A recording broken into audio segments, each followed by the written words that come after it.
האם השב"כ מסתיר מידע מהציבור הישראלי? בוודאי, מה זה?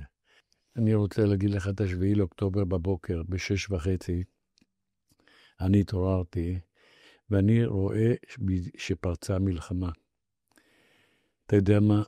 ראיתי את הזוועות הגדולות ביותר. ראיתי איך רוצחים, ראיתי איך אונסים, ראיתי איך שודדים, ראיתי הכל. אתה יודע מה, באותו רגע חזרה לי התמונה של 89. ואני אומר לעצמי, לא רק 89, כי נשארתי בשירות גם עד 2007. כן. ואני מודיע לך, אני חטפתי עצבים שלא חטפתי בחיי. ואמרתי, ידענו על המנהרות, ידענו על האמל"ח, ידענו על האיראנים שמדריכים אותם, ידענו הכל. איפה היינו? ידענו שהם עשו תוכנית, עשו פשוט תוכנית ואימון של כניסה לעוטף עזה, עם שלטים בעברית, מפקדת אוגדה 36, זה היה כתוב בעברית באימונים שלהם. ידעו את הכל, לפני המלחמה ידעו את זה. ידענו, הלכנו, סיפקנו להם סימים, כדי שביום הדין נוכל לקבל את המידע שהם יחליפו את הסימים ונדע שפרצה מלחמה. הסימים ב6 לאוקטובר מוחלפים בסביבות השעות הלילה, כן? זה התחיל עם 10 ונגמר ב100. וזה סימן קלאסי למלחמה. סימן קלאסי. ריבונו של עולם, תתחיל להעיר את פלוגות הכוננות. פלוגות גולני שלבושים עדיין במכנסי הבוקסר שלהם וישנים. הנובה, תפסיק אותה, תשלח את כולם הביתה. לא. בא ראש השב"כ, זה תרגיל של החמאס. למה? לסמך מה קבעת שזה תרגיל של החמאס שהחמאס מורתע? על סמך מה? ב2:00 מקבל ראש השב"כ ידיעה אמינה, שאומרת פלוס מינוס, כן? שאלפי מחבלים מתעתדים להיכנס לעוטף ולבצע טבח. עם רכבים, עם רחפנים וכו'. ואז הוא משכנע גם בשיחה בינו לבין הרמטכ"ל, זה המשך ישיר לסימים, מדובר בתרגיל, מדובר בחמאס מורתע. ב4:00 כשמגיעה ידיעה נוספת, הוא כבר אורז את עצמו ונוסע לבניין השב"כ בתל אביב. ושם הוא מנסה לברר מה קורה, איך קורה ולמה קורה, והוא מחליט לשלוח צוות הקהילה. לכל מיני מטרות. אחת המטרות זה לבדוק אם באמת פרצה מלחמה או הולכת לפרוץ מלחמה. הצוות מתעכב עד שהוא יוצא, הוא מגיע בסביבות 6:20 לאזור סדרות שמה, לאזור הגבול עם הרצועה, ושם הצוות נתקל במחבלים שיורים, מחסלים 3 מאנשי הקהילה ופוצעים את השאר. אחד הפצועים מתקשר לראש שב"כ ואומר פרצה מלחמה. ראש השב"כ מרים טלפון לראש ממשלה, ב6:29, כולם יודעים את זה, ומודיע לו המלחמה פרצה. הוא לא מספר לו ולו במילה מה הלך בלילה, בשישי לא לו ולא לשר הביטחון. הם גם לא עדכן את ראש הממשלה בלילה לגבי הידיעות שהגיעו והחלפת הסימים. ראש הממשלה יודע את זה לראשונה רק כשהוא מגיע לבור, בקריה ב7:30. והוא רתח. הוא כבר רתח אז. איך זה לא מדווחים על נושא חמור כזה, ומתייעצים גם כדי לקבל דעה אחרת של הדרג המדיני. לא הוא ולא שר הביטחון גלנט. טוב, ממשיכים. ב6:30 ריבונו של עולם, כבר פרצה מלחמה. התצפיתניות, מה זה מסמסות לכל העולם? לבני משפחה, לצבא, לכל מי שמכירות, בואו תצילו אותנו. לא נכנס חייל אחד באופן רשמי עד השעה 1:30-2. מי שפעל זה אותם חבר'ה מסיירת מטכ"ל, דובדבן, 669, שהתאגדו לחוליות פיראטיות שנלחמו לעצור. עם מינימום תחמושת, לא עם טילים, לא עם רנטים, אלא עם נשק רגיל, אישי. החבר'ה האלה פעלו בגבורה אדירה.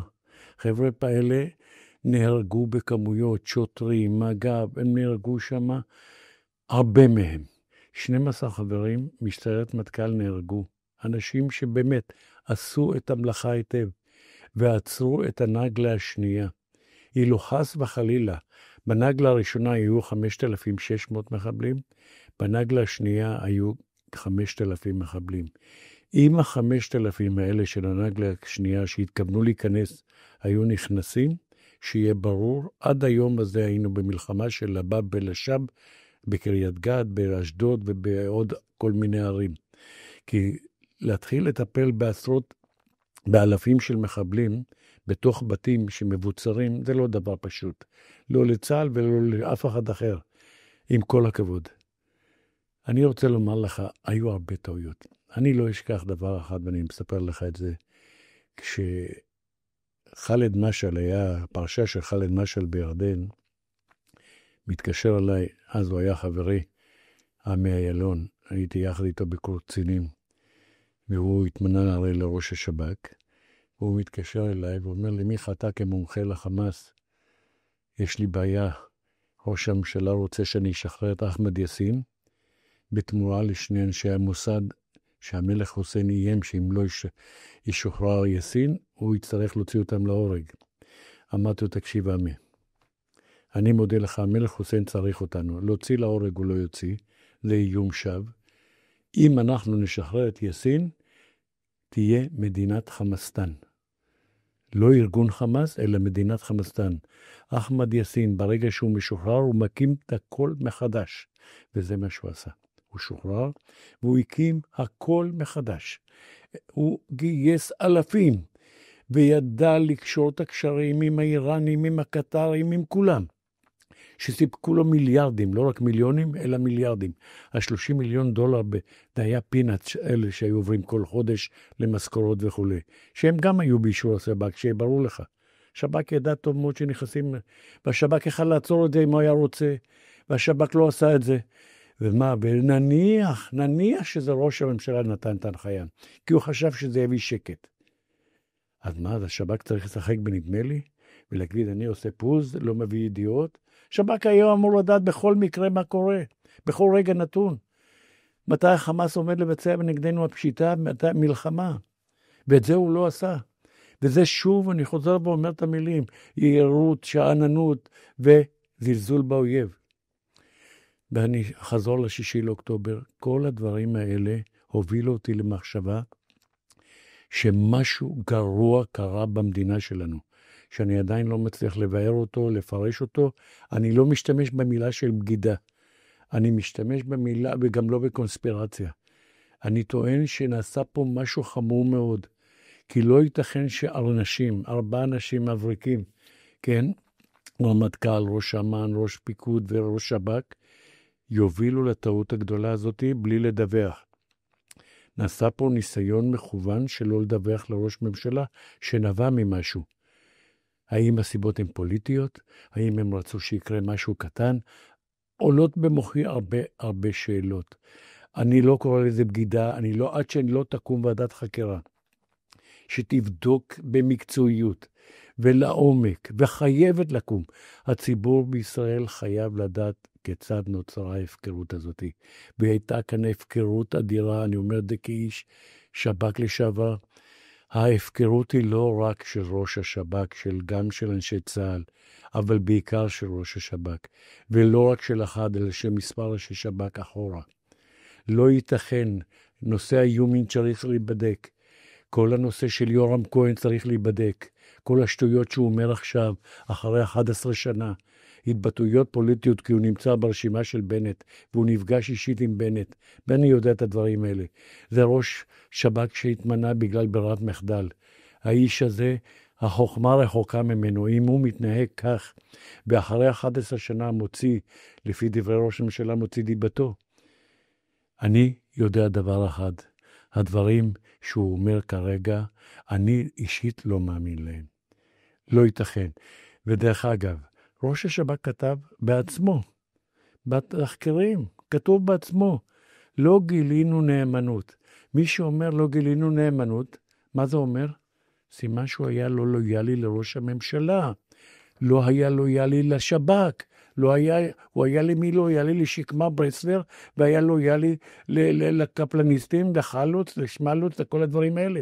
איך אתה מסביר את זה? איך אני מסביר את זה? אני אגיד לך, האנשים האלה היו עם הווירוס הזה קודם לכן. אני קורא לזה וירוס. יש מחלה, קורונה אפשר, היה חיסון, אפשר לרפא אותה. לווירוס של רק לא ביבי, ואני לא פוליטי. האמן לי, אני לא פוליטי. לא מעניין אותי מי יהיה ראש הממשלה. מדינת ישראל חייבת להישאר דמוקרטית. אבל הווירוס הזה שרק לא ביבי, רק מחזק את ביבי. ויחזק אותו הלאה. תדע לך, הם גורמים אסון. בכל אלה שצורכים ועושים הפגנות ושורפים ומאבים. הם משמשים, נותנים המון חומר נפץ לחמאס, שמשתמש איתו נגדנו. והם לא תופסים את זה, אמירות מיותרות, התבטאויות, ראש הממשלה לא רוצה להוציא את החטופים, ראש הממשלה עושה את זה במתכוון. ריבונו של עולם, לאן הגענו? איך הם מאמינים בזה? אני לא מסוגל להאמין לזה בחיים. איך הם מאמינים לזה? ואני אומר לך, זה הווירוס שעדיין אין לו תרופה. אני אגיד לך... אולי כשימציאו את התרופה, אז הם ירפאו מזה. א', רונן כהן שהיה פה... רונן כהן, איש, תדע לך, ישר מאוד, איש כן מאוד, אני לא מכיר אותו באופן אישי, אני פגש איתו בפאנלים מדי פעם. איש ישר, ויכול לשמש דוגמה להרבה מנהיגים בארץ. הוא חטף הרבה ביקורת והרבה מחיר אישי של הקריירה שלו, בגלל היושרה הזאת שלו, אז נכון. אני מכבד אותה. צריכים לומר את האמת. לגמרי. תראה, אני אומר לך את האמת. יש לי פניות, באים אליי. תדע לך, יש לי איומים מרומזים. גם מהצד השב"כי. אני לא יעזור כלום. את האמת שלי אני אגיד. גם כאשר הם מדובר בחברים טובים שלי, ומדובר בחברים טובים שלי. אני הכרתי חלקם בסיירת מטכ"ל, גם את הרצי הלוי וגם את רונן בר. הכרתי אותם. ואני יודע מי זה רונן בר. ואני מכיר את ההתנשאות שלו. וכרגע מה שהוא עושה זה גם עבריינות. והוא מפר את החוק. והוא עושה את הכל להלהיט את הציבור נגד ראש הממשלה והדמוקרטיה הישראלית. והצגה הזאת חייבת להיפסק ומיד, אחרת אנחנו נמצא את עצמנו עמוק למטה. אז הסיבה שהעליתי אותו, את רונן כהן, זה כי הוא קרא להם שהם קוראים, הוא הסביר לי שהם קוראים לעצמם שומרי הסף. איזה שומרי סף? בחייך, אלה שומרי סף. תאמין לי שאני מכיר אותם אישית מלמעלה עד למטה. אם אני אספר את כל מה שאני יודע לעשרות שלך יסמרו, ואני לא רוצה להגיד כרגע לכל מיני סיפורים, אני לא רוצה להיות המקור שאני אלך כמו יורם כהן והוציא דברים אחרי כל כך הרבה שנים. תאמין לי, אני יודע הרבה דברים. עזוב, יש דברים שאסור לדבר עליהם רכיל, ואני לא נכנס לזה. לא נכנס. אני מבין אותך. אתה, אם תרד לסוף דעתי, אני לא אכנס אליהם רכיל, כי אני חושב שלא זו הדרך. אני מבין אותך. זה נכון שביבי ראש ממשלה הרבה שנים. זה נכון. תראה, כיום אין מישהו אחר שמסוגל להנהיג את המדינה, זו דעתי האישית, למרות שאני אומר לך, לא קשור ולא מעניין, אם היה מישהו אחר עם כישורים טובים, כמו של ביבי, גם מדינאים וגם ביטחוניים, וגם בהבנה של המצב, וקריאת, בוא נגיד, קריאת המצב בצורה כזאת בהירה כפי שהוא קורא. ועובדה היא, וזה הוכח במלחמה. אם נכנסנו לעזה, זה בזכותו. אם נכנסנו לחניון, זה בזכותו. אם נכנסנו לרפיח, זה בזכותו. אם המלחמה נדחתה בלבנון בשבועיים, זה בזכותו, וזה הציל אותנו. כלומר, זה הוכח.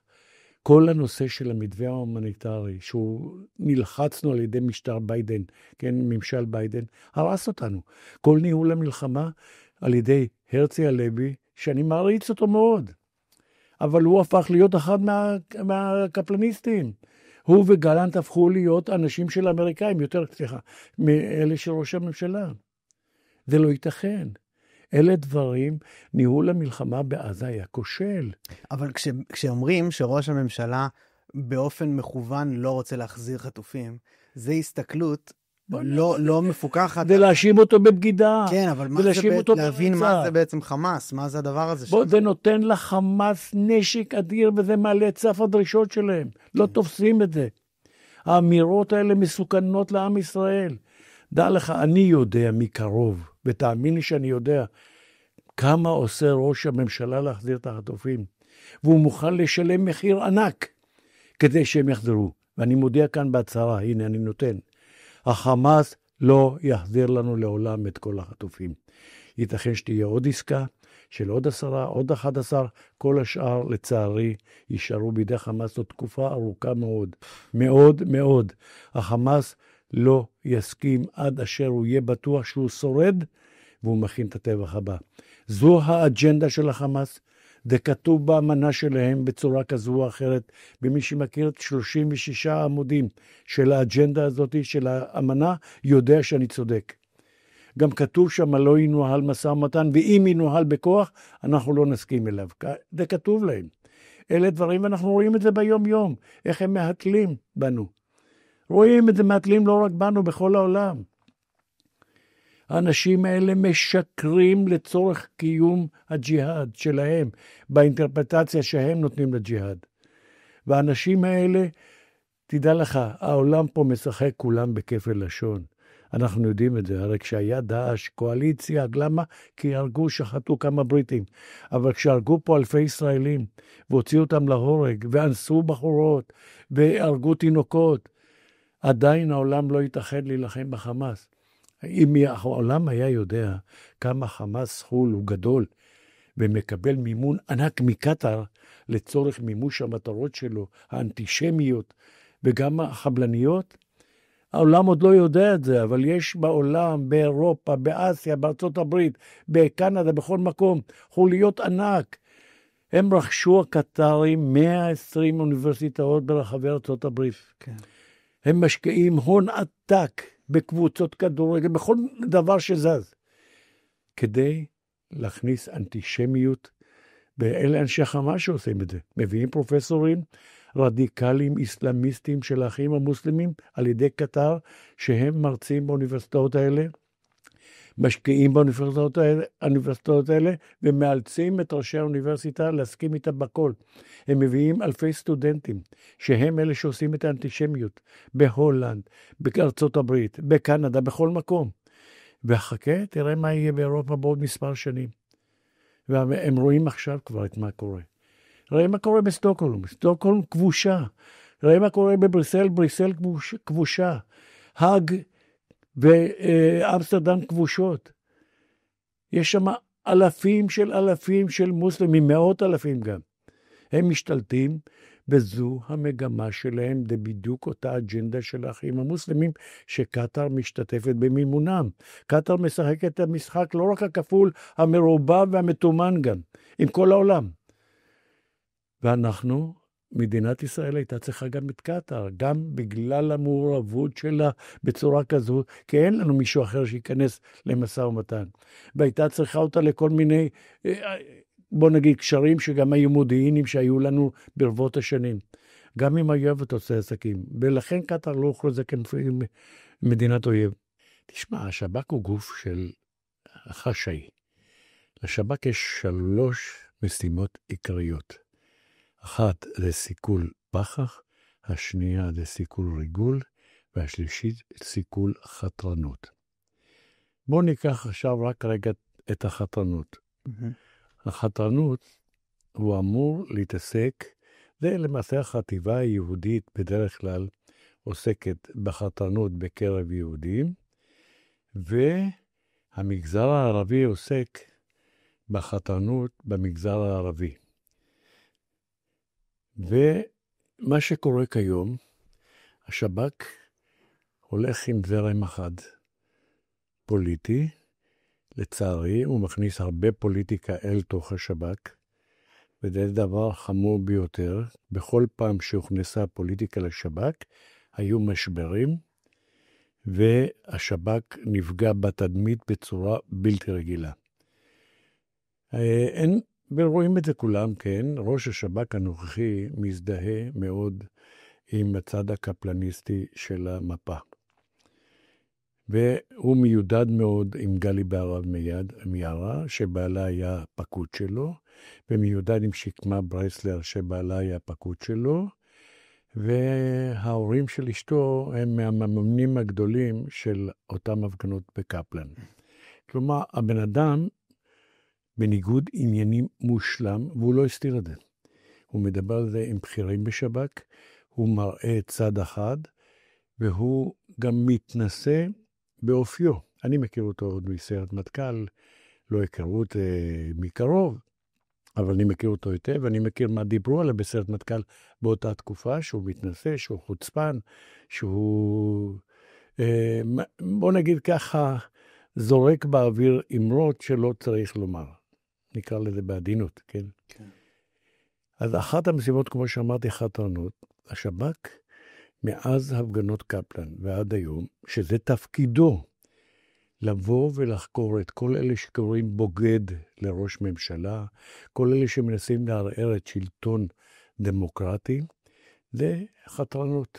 והוא היה אמור לעצור ולחקור, ולא להתעסק בפרשיות בלוף, מה שאני קורא להם, כמומחה לחקירות, אותם פרשיות של הדלפת כביכול של מסמכים סודיים ופגיעה בביטחון המדינה. בולשיט, לא היה דבר כזה מעולם. הוא דלף מסמך, זה נכון.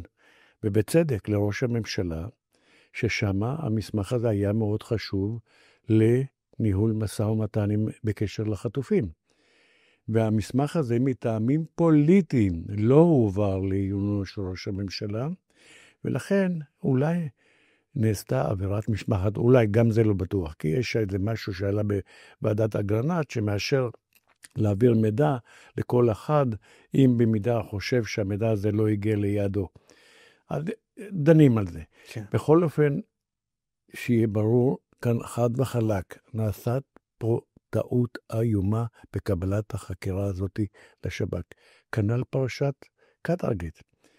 אני רק אתן לך דוגמה פשוטה.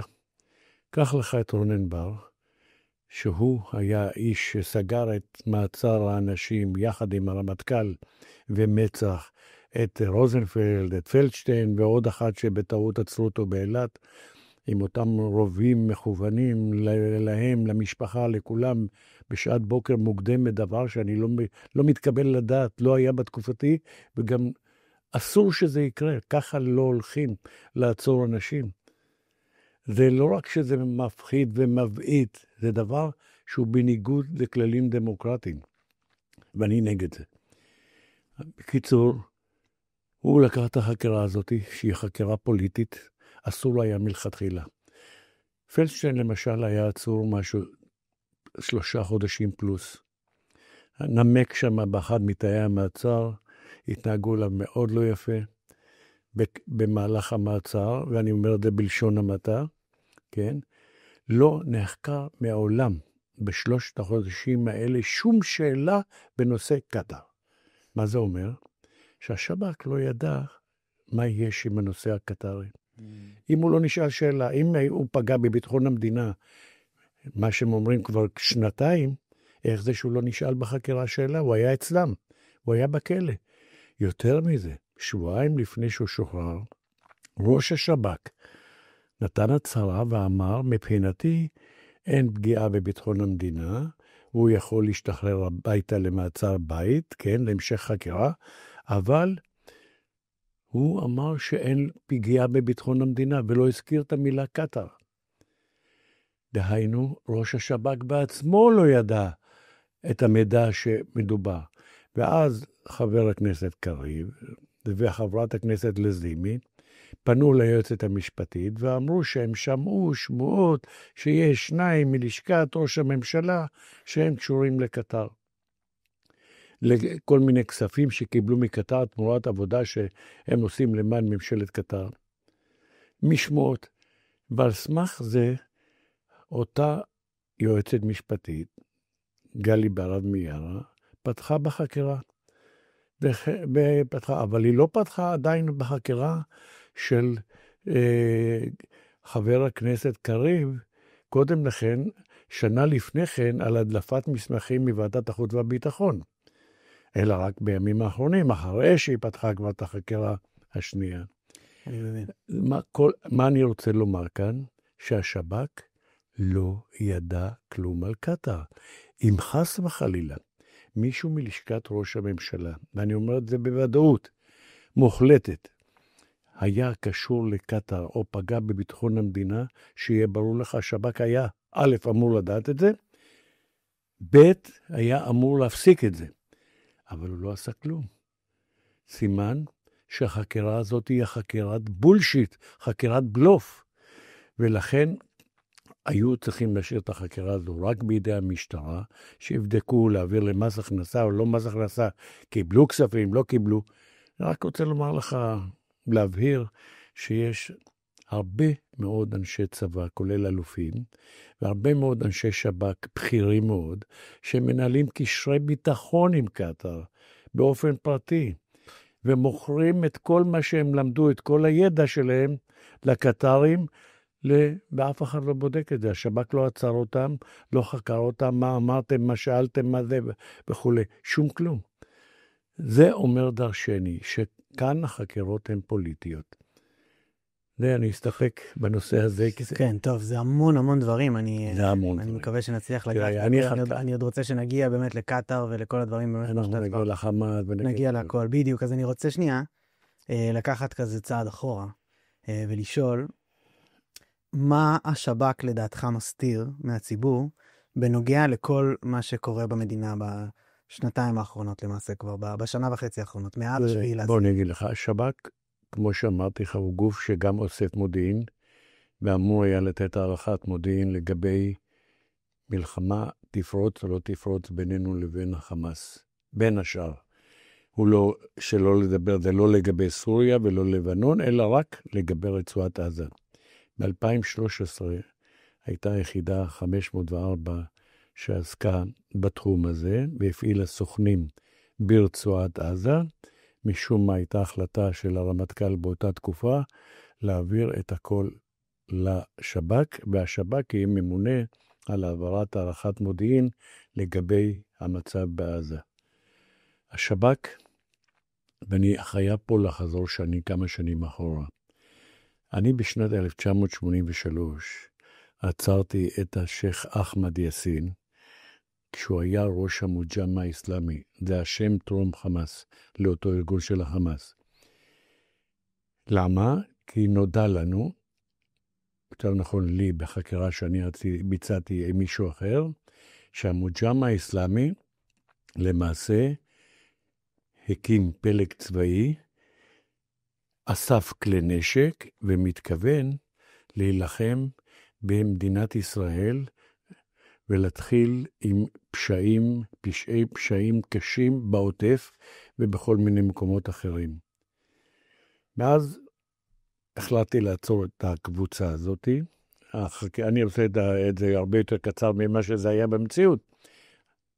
עצרנו את הקבוצה, אחמד יאסין הודה בחקירתו ואמר, אכן, אני החלטתי על מצוות הג'יהאד עכשיו.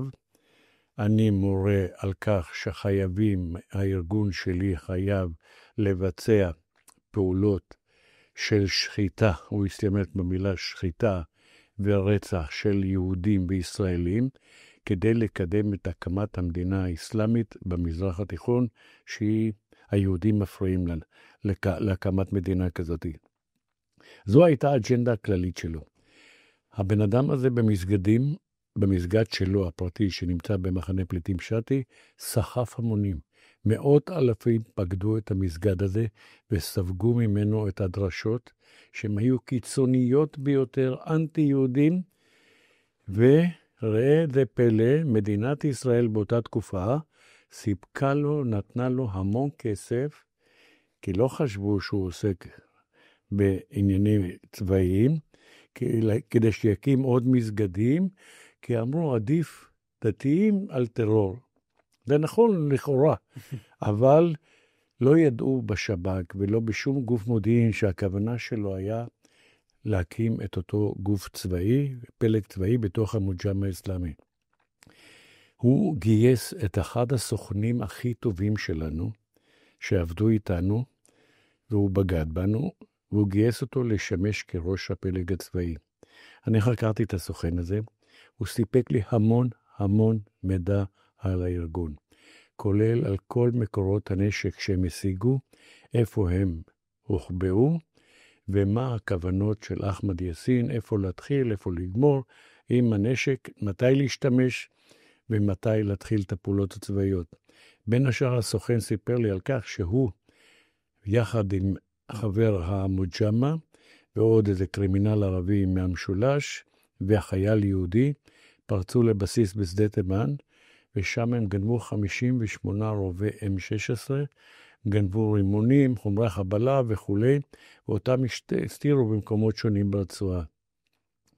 כמובן שאנחנו יצאנו גם לשטח, לכל אותם מקומות, אספנו את כל האמל"ח הזה, עצרנו את כל המעורבים, הוא הצליח לגייס 25 מפקדי אזורים, אחמד יאסין, עצרנו את כולם, ולאחר חקירה ושקיבלנו את כל המודיעין, הם נשפטו לשנים רבות, מ-17 עד 30 שנה, כל החבורה.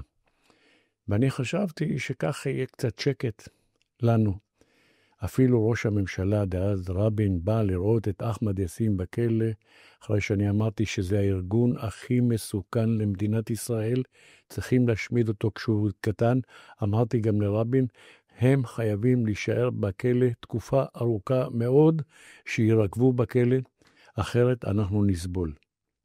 כמובן שרבין הבטיח שהם ישבו בשנים רבות בכלא וכולי, אבל איזה פלא, כעבור כ9 חודשים, כל הקבוצה הזאת שוחררה בעסקת ג'יבריל, והם חזרו לרצועת עזה. ואני עכשיו שם את הדגש על השנים הללו. כאן התחילה הטעות הגדולה ביותר של המודיעין שלנו, של השב"כ. ואת זה אני לא אסלח. אני גם שימשתי כמטריע בשער תמיד, ותמיד הזכרתי להם שמדובר בארגון קיצוני, שצריכים לתת את הדעת עליו ולאסוף מודיעין עליו. על מה בדיוק אתה לא תסלח? אני אסביר לך. משנת 84, סוף 84, תחילת 85, שהם שוחררו, הם עסקו ללא הפרעה שלנו, מבלי שאנחנו נאסוף עליהם מודיעין, שום כלום, הם עסקו בהקמת ארגון החמאס. והארגון שקם כבר מנה מאות רבות של אנשים, קיבלו אמל"ח רב מבדואים מסיני, דרך הגבול המצרי, בידיעת המצרים, בעזרת המצרים, כבר חפרו מנהרות שפעלו באזור התעלה, באזור פילדלפי, כן, אזור רפיח, והוברחו כמויות אדירות של נשק ועוד כל מיני דברים אחרים. ואנחנו לא ידענו כלום. שום כלום על השנים הללו. וזה היה מאוד מאוד מאוד קשה גם להיכנס לתוך הארגון אחר כך, כי שנים רבות אתה לא עובד, לא כלום. ידענו רק שהוא קיים, אבל לא ידענו מה הולך שם. ולא נעשו שום פעולות מקדימות, אלא רק בשנים מאוחרות יותר, לאחר האינתיפאדה של 87. אבל אז זה כבר היה מאוחר. עשינו כמה פעולות מודיעיניות, והגענו למסקנה ששייח אחמד יאסין באמת מנהל פעילות, שהיא פעילות טרוריסטית, כן, ומגייס רבים לארגון שלו, ובמקביל הם השתתפו באינתיפאדה, לא ידענו את זה, שהם השתתפו באינתיפאדה, הם כבר ביצעו פעולות צבאיות, אבל החמור מכל היה שב-1989, בפברואר 89, נחטף החייל הראשון אביס אספורטס, ובשלישי למאי 89 נחטף החייל השני, אילן סעדון. שניהם נעלמו כלא היו. שב"כ לא ידע כלום, כלום, כלום. חיפשנו בכל מיני מקומות, ניסינו להפעיל כל מיני אמצעים טכניים ואחרים, שום מילה לא ידענו. ואז החלטנו בשב"כ לעצור 6 אנשים מהג'יהאד האסלאמי, ועוד 3 גנבי רכב. אמרנו לקבל איזשהו מידע, שנקבל משהו. במקביל, אני אספר לך מה קרה בליל החטיפה של אילן סעדון. הוא נחטף על ידי, מי שסיפר זה הטרפיסט שעמד לידו, ואמר שהוא נחטף על ידי סוברו לבנה. היו שם 2 אנשים לבושי לבוש דתי, ופאות, כן, ועליהם כיפות, דיברו עברית רהוטה. זה מה שידענו. ואמרו שיש רק מקום אחד. הם באמת לקחו אותו. אותה סוברו הגיעה בלילה לאזור כיסופים, למחסום של כיסופים, ושם 2 שומרים בדואים של הקיבוץ עצרו את הרכב, ושאלו מי אתם, מה אתם. פתאום הנהג שולף אקדח, מאיים עליהם, והוא אומר להם, אתם לא מדברים שום מילה, המזל שאתם ערבים, אחרת הייתי מחסל אתכם, והמשיך למטה. הם הוסיפו אותם שומרים, שלקראתם הלך מישהו נעול בסנדלים. הם לא יודעים מי זה, אבל הוא היה נעול בסנדלים. הרכב הזה הגיע עד למחסום צה"ל באזור כפר ג'באליה, ולבקשת המחסום שלא ידע מה קרה ולמה הוא הגיע, ירה על הרכב כי הוא ניסה לברוח, ושני החבר'ה שהיו ברכב ברחו והסתלקו. ולא ידענו איפה. לא ידעו איפה. אני באותו לילה ירדתי, ראיתי את הרכב. לצערי ראיתי שם בספסל האחורי את כל המוח של אילן סעדון שפוך שם בזה, וככה התברר לי שהוא כבר לא בין החיים. והיו 22 תרמילי אקדח בתוך הרכב.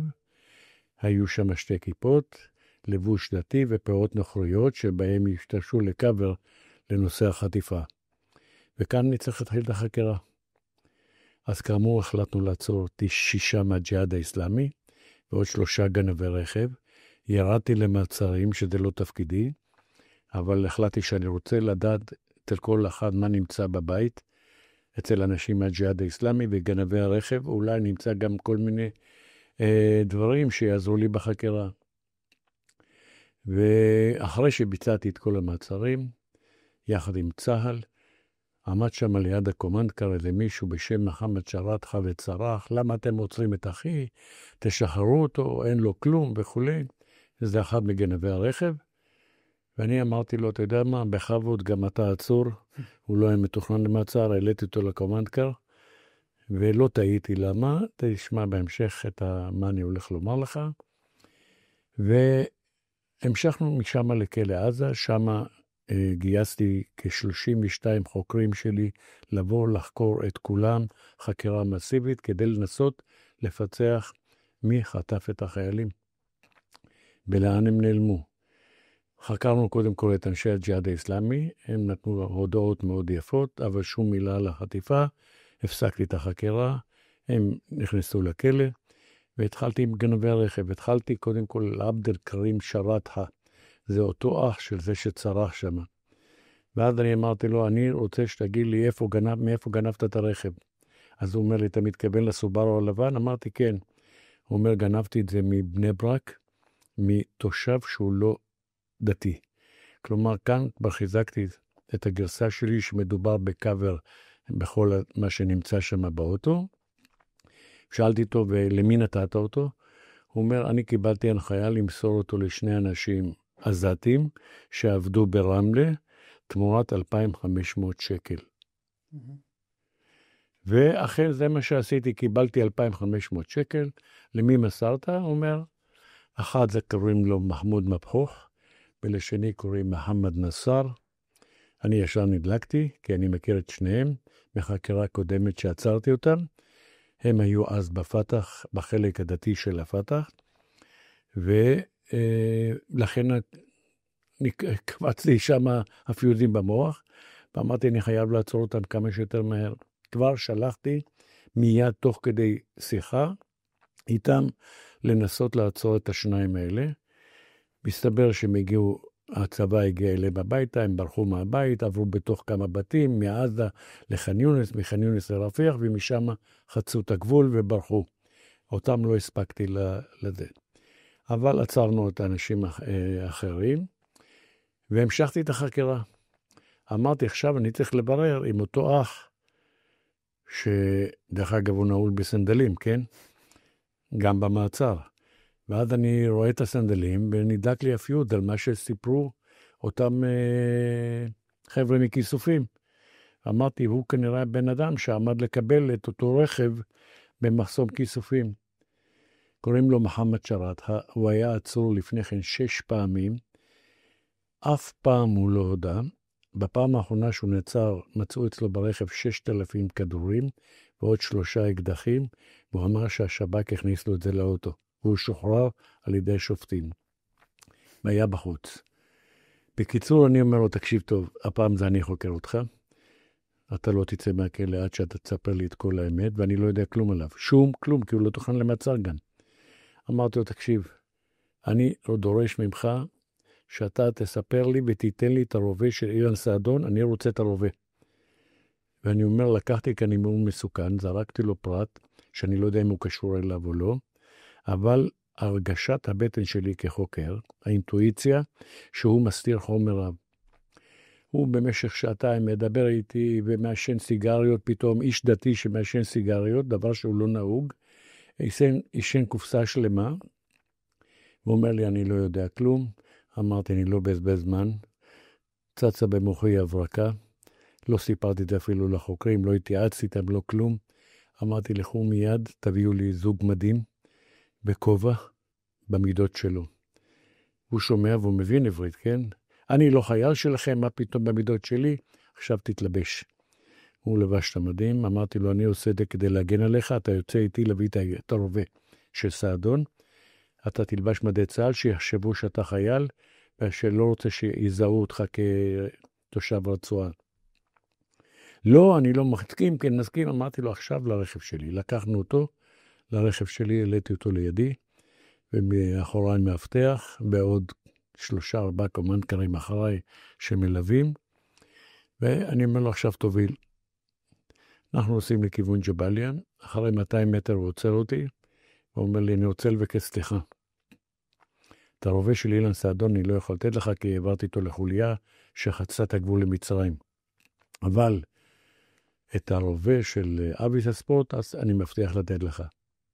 הבנתי שכאן נגמרת החקירה כבר, הוא מתחיל להודות, ויצאנו ל9 מקומות שונים ברצועת עזה, שהיו מלאים באמל"ח, ברובים, בתחמושת, בכל הבא ליד, מה שהגיע, גם מהבדואים, וגם מה שהם אספו מבסיסי צה"ל, וגם מה שאספו על ידי קרימינלים ערבים שהעבירו להם מכל מיני מקומות, כמויות אדירות של אמל"ח שהיו ברשותם.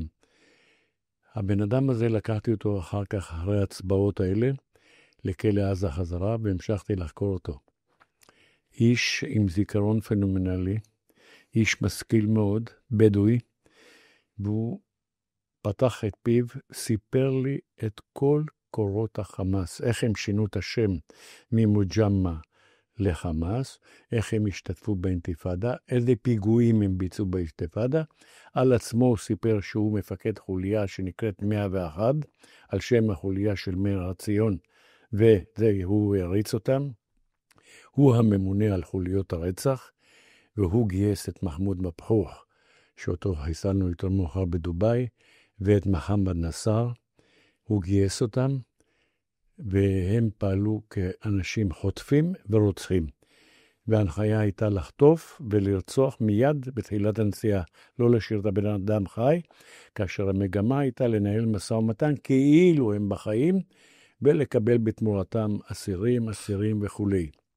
ובאותו לילה באמת שנשמעו היריות, הם הספיקו להיות אצלו ולספר על החטיפה, כן, כמו שהם סיפרו על החטיפה של לפני כן של סספורטס, ומסתבר שבתוך אחד המקומות מצאנו בלוק, ששם היה כתוב בכתב ידו, איפה הוחבאו הגופות. לגבי הגופה של סספורטס היה תיאור מדויק, ומצאנו את הגופה. לגבי הגופה של אילן סעדון, היו עד שורה מסוימת, וזה הופסק. אז אמרתי לו, למה הפסקת לכתוב? אז הוא אומר, כי אתם יריתם שם, וזה הם פחדו והם ברחו מהבית. ולגבי הגופה של סעדון, אני אספר יותר מאוחר איך מצאנו אותה כעבור כמה שנים, על ידי מישהו אחר שעצרנו מהחמאס, אזרח אמריקאי, שהגיע משיקגו עם מפה, היכן קבור אילן סעדון, כדי לנהל משא ומתן. אותה הוא קיבל ממחמד נסר בקטר. אבל זה סיפור אחר. כן. והמשכתי את החקירה שלו. הבן אדם נתן לי, מחמד שרתך הזה או לסנדלים, הוא סיפר באמת על עצמו שהוא הלך לקראתם, לקבל אותם במחסום כיסופים, ואז השומרים דיברו והם נסעו במהירות, ואפילו לא הצליח לסוף אותם, הוא רץ הביתה ומצא אותם אצלו בבית. ושם סיפרו לו את כל הדברים, וכשהתחילו עוד יריות, הם ברחו. הוא נותן לי 520 שמות של הפלג הצבאי של החמאס. תוך כדי חקירה, אני מורה להתחיל לעצור את האנשים, כאשר בראשם את שייח יאסין, סלאח שחאדה, כל האנשים הבכירים של הארגון, להתחיל עם המפקדים הבכירים, יחיא סנוואר ואחרים, התחילו להגיע לכלא, אנשים, וזה נמשך יומיים שלושה, כאשר עצרתי את כל ה-520. מכיוון שבאגף החקירות שלנו שם אין מקום לכולם, אז 200 בערך, 200 פלוס עצורים היו אצלי במתקן, ועוד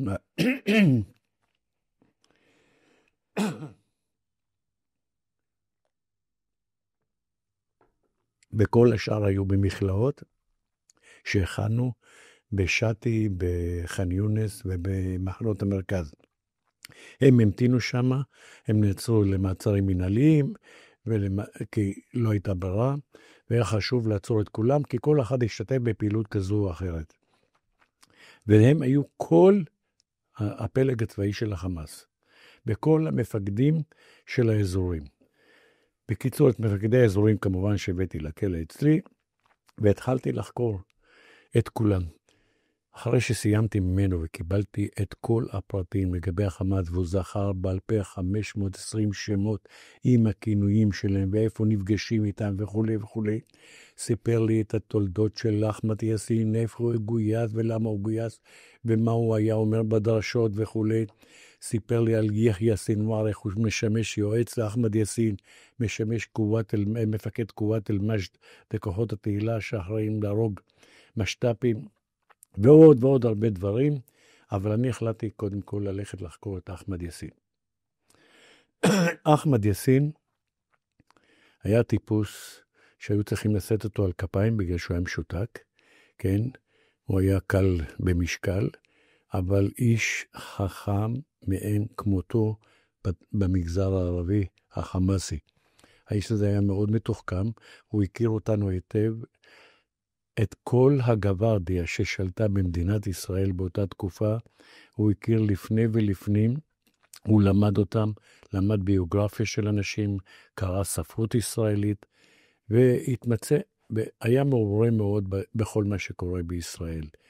ואני אומר שוב, זה אחד האנשים היותר מתוחכמים שאני פגשתי. כדי לחקור אנשים מסוגו ואחרים, אני צריך ללמוד גם את כל הקוראן, ולדעת להשתמש ולדבר איתם בשפה הקוראנית, כדי שיעריכו שגם אנחנו יודעים את הקוראן וגם אנחנו מכירים, והקוראן לא מדבר בדיוק על אותו דבר מה שהם מדברים, אלא שהם נתנו פרשנות קלוקלת ומוטעת לכל הסיפור, כן, של מצוות הג'יהאד. ועד אני מתחיל לחקור אותו, הוא כבר מניסיון קודם שחקרתי אותו ב-83, למד אותי. הוא אומר לי, אני לא מדבר שום מילה. אתה רוצה, תהרוג אותי, אני רוצה להיות שהיד, אני לא רוצה להיות שהיד, וכו'. אמרתי לו, אני לא הורג אותך. על מה אתה כן רוצה לדבר? הוא אומר, אם תשאל אותי על האסלאם, תשאל אותי על הקוראן, אין לי בעיה, אני מוכן לדבר איתך כמה שתרצה. אמרתי, אתה יודע מה, עשינו דיל. אני אלך איתך על הקוראן, אבל בתנאי שנעשה חידון. אנחנו נעשה חידון בערבית, קוראנית, אתה תשאל אותי שאלה, ואם אני לא יודע, זה נקודה לך. אם אני שואל אותך שאלה ואתה לא יודע, זה 3 נקודות שאני מקבל, כי אתה שייך דין. אמרתי לו, תראה, מי שמגיע ל10, ראשון, מקבל את התהילה, ויכול לבקש כל דבר. תבקש איזה טובת הנאה שתרצה בחקירה, אני אתן לך. אין בעיה. אבל אני אבקש לשאול אותך שאלה על נושאי החמאס, על נושאי החקירה. הוא כל כך היה בטוח בעצמו, ואמר, אוקיי, הולכים על זה. אמרתי לו בתנאי, אני גם מתחיל לשאול, ואם אני זוכה בשאלה הראשונה, אני ממשיך הלאה והלאה. למדתי את הקוראן, למדתי הרבה טריקים בקוראן, ואני מתחיל ואני אומר לו בערבית, הת לי סורה בקוראן בדון אל-חרף מים. תן לי איזה פרק בקוראן שאין לו טעות מם. יש 114 פרקים בקוראן, רק באחד אין טעות מם. אתה רואה שהוא אמור לדעת את זה, כן, אבל הוא היה מבולבל, והוא נותן לי סורה שהיא לא אותה סורה שאני מתכוון אליה. אמרתי לו, טעית לי 3 נקודות. הוא אומר לי, למה? אני אומר לו, יש סורה שנקראת סורה אל-קאות'ר. הנה עתנאק אל-קאות'ר פסל לרבק, ואנחר הנה שעינק הוא אל-אבטר. זה הסורה היחידה בקוראן שאין בה תורות מם. הנה זכיתי ב3 נקודות. הוא אומר, אוקיי, נמשיך. אמרתי לו, אני שואל. אמרתי לו, עכשיו תיתן לי את הסורה הכי קצרה בקוראן. עכשיו, הוא כבר חושב על סורות אחרות הוא לא שכח שדיברנו על סורה הכי קצרה גם, כן?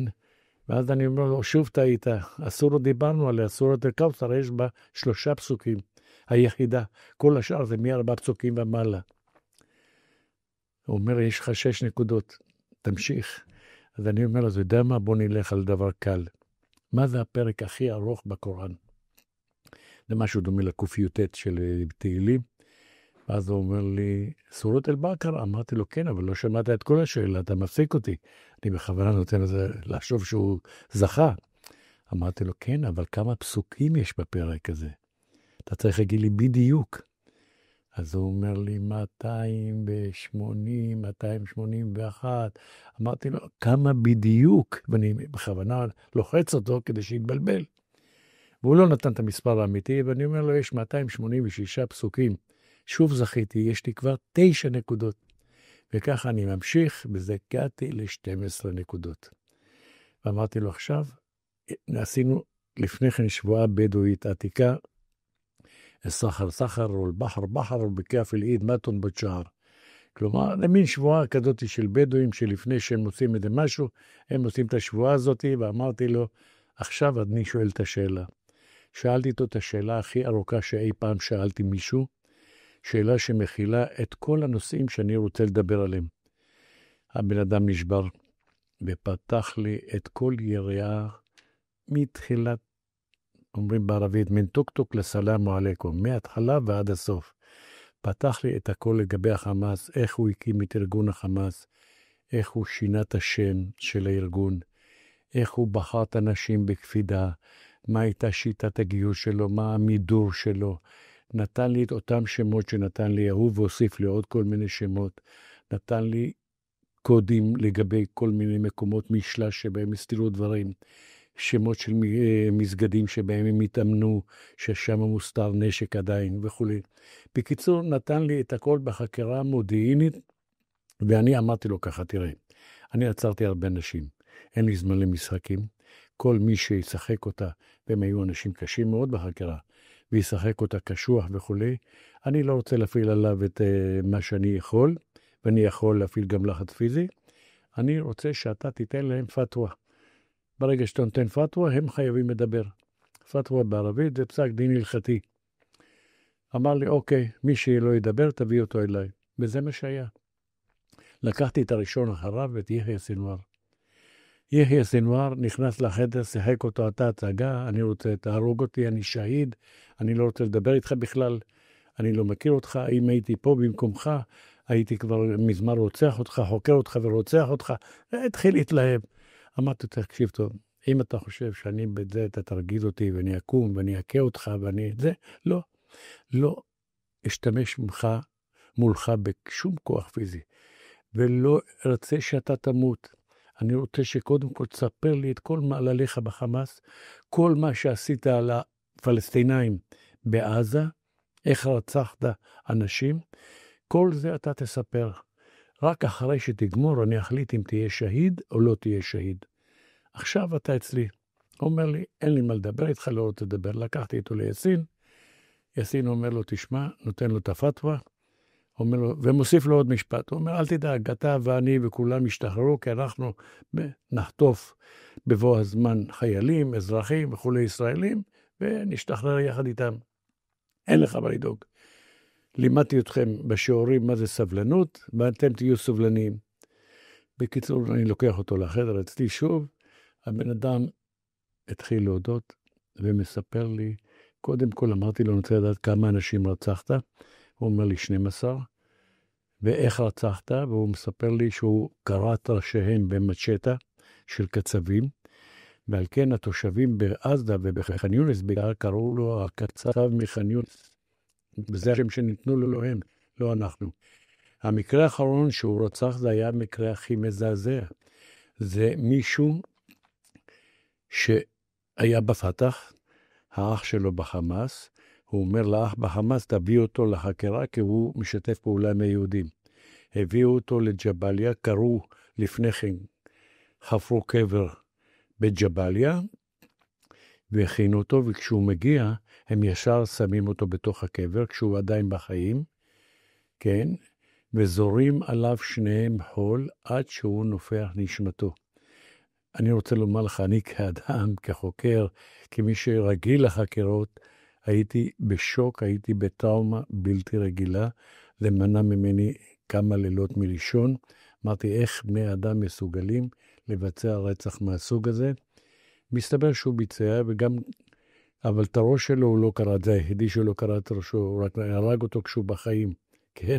כשהוא היה עדיין בחיים, הוא נפח נשמתו. והוא התגאה ואמר, אני גאה בכל מה שעשיתי.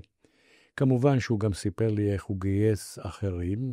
הוא דרך אגב נתן לי את הפרטים שלאחר מכן עצרנו אותם, מרואן מאיסה, אחמד רנדור, ראוחי מושטה, מפרדי אזורים בכירים שהיו סגניו, והיו החברים הכי טובים וקרובים אליו. הוא נתן לי את השמות שלהם, וגם אותם עצרנו, גם הם נחקרו. אין אחת שם שלא הודע, והתחלנו להביא אנשים גם מהמתקנים, אלינו למתקן של החקירות, כדי לראות איך אנחנו מה עושים. ביניהם היה גם מחמד דף, וביניהם היה גם עמד עקל, הרוצח הגדול שהיה, האיש שביצע הכי הרבה, שלח לבצע הרבה פעולות התאבדות בישראל, שגרם למאות אבדות אצלנו בתקופה בשנות ה-90. בקיצור, הם היו עצורים במכלאות, הבאתי לחקירה, ומכיוון שהם היו שם, גם החזרתי לשם, והיו צריכים להישאר שם. מחמד דף היה אז ילד קטן, צעיר, בן 17 או 18, אני חושב. הוא נידון לכמה חודשי מאסר, כי לא הייתה לו אז פעילות גדולה. לימים הוא הפך להיות מפקד עז א-דין אל-קסאם, והוא אחד האנשים שהמציאו את הטבח של 7 באוקטובר, שעמלו והכינו את המתווה של המלחמה שלהם. והשני, עמד עקל, שוחרר. הם שוחררו שניהם יחד עם עוד עשרות רבות אחרים. לצערי, משרד המשפטים, בתיאום עם ראש השב"כ שהיה דאז, הם הלכו ואמרו שעדיף לשחרר אנשים בעסקאות טיעון, כדי לא להעמיד במבחן הסבירות את היתרי לנדאו, ועדת לנדאו, בבית משפט. ואז החבר'ה האלה שוחררו, מיד לאחר שחרורם, הם הפכו להיות מבוקשים, והתחילו לבצע פיגועים נוראים. כלומר, כאן הייתה טעות איומה של משרד המשפטים, של הפרקליטות, של ראש השב"כ דאז. מה זה? כתבתי על זה המון, יש לי הרבה כתבות שכתבתי בעיתונות הישראלית, וגם ברעיונות טלוויזיה שמסרתי, שהנושא הזה הפריע לי מאוד, בגלל שלא רצו להעמיד את היתרי לנדאו במבחן הסבירות בבית משפט. חששו שמא השופטים יפסלו את העדויות, ולכן רעמתי ורתחתי על זה, וזה גרם לנו אבדות רבות. זה שוב שגיאה שאלת, זו אחת השגיאות גם כן של השב"כ, בכל מה שקשור לחמאס.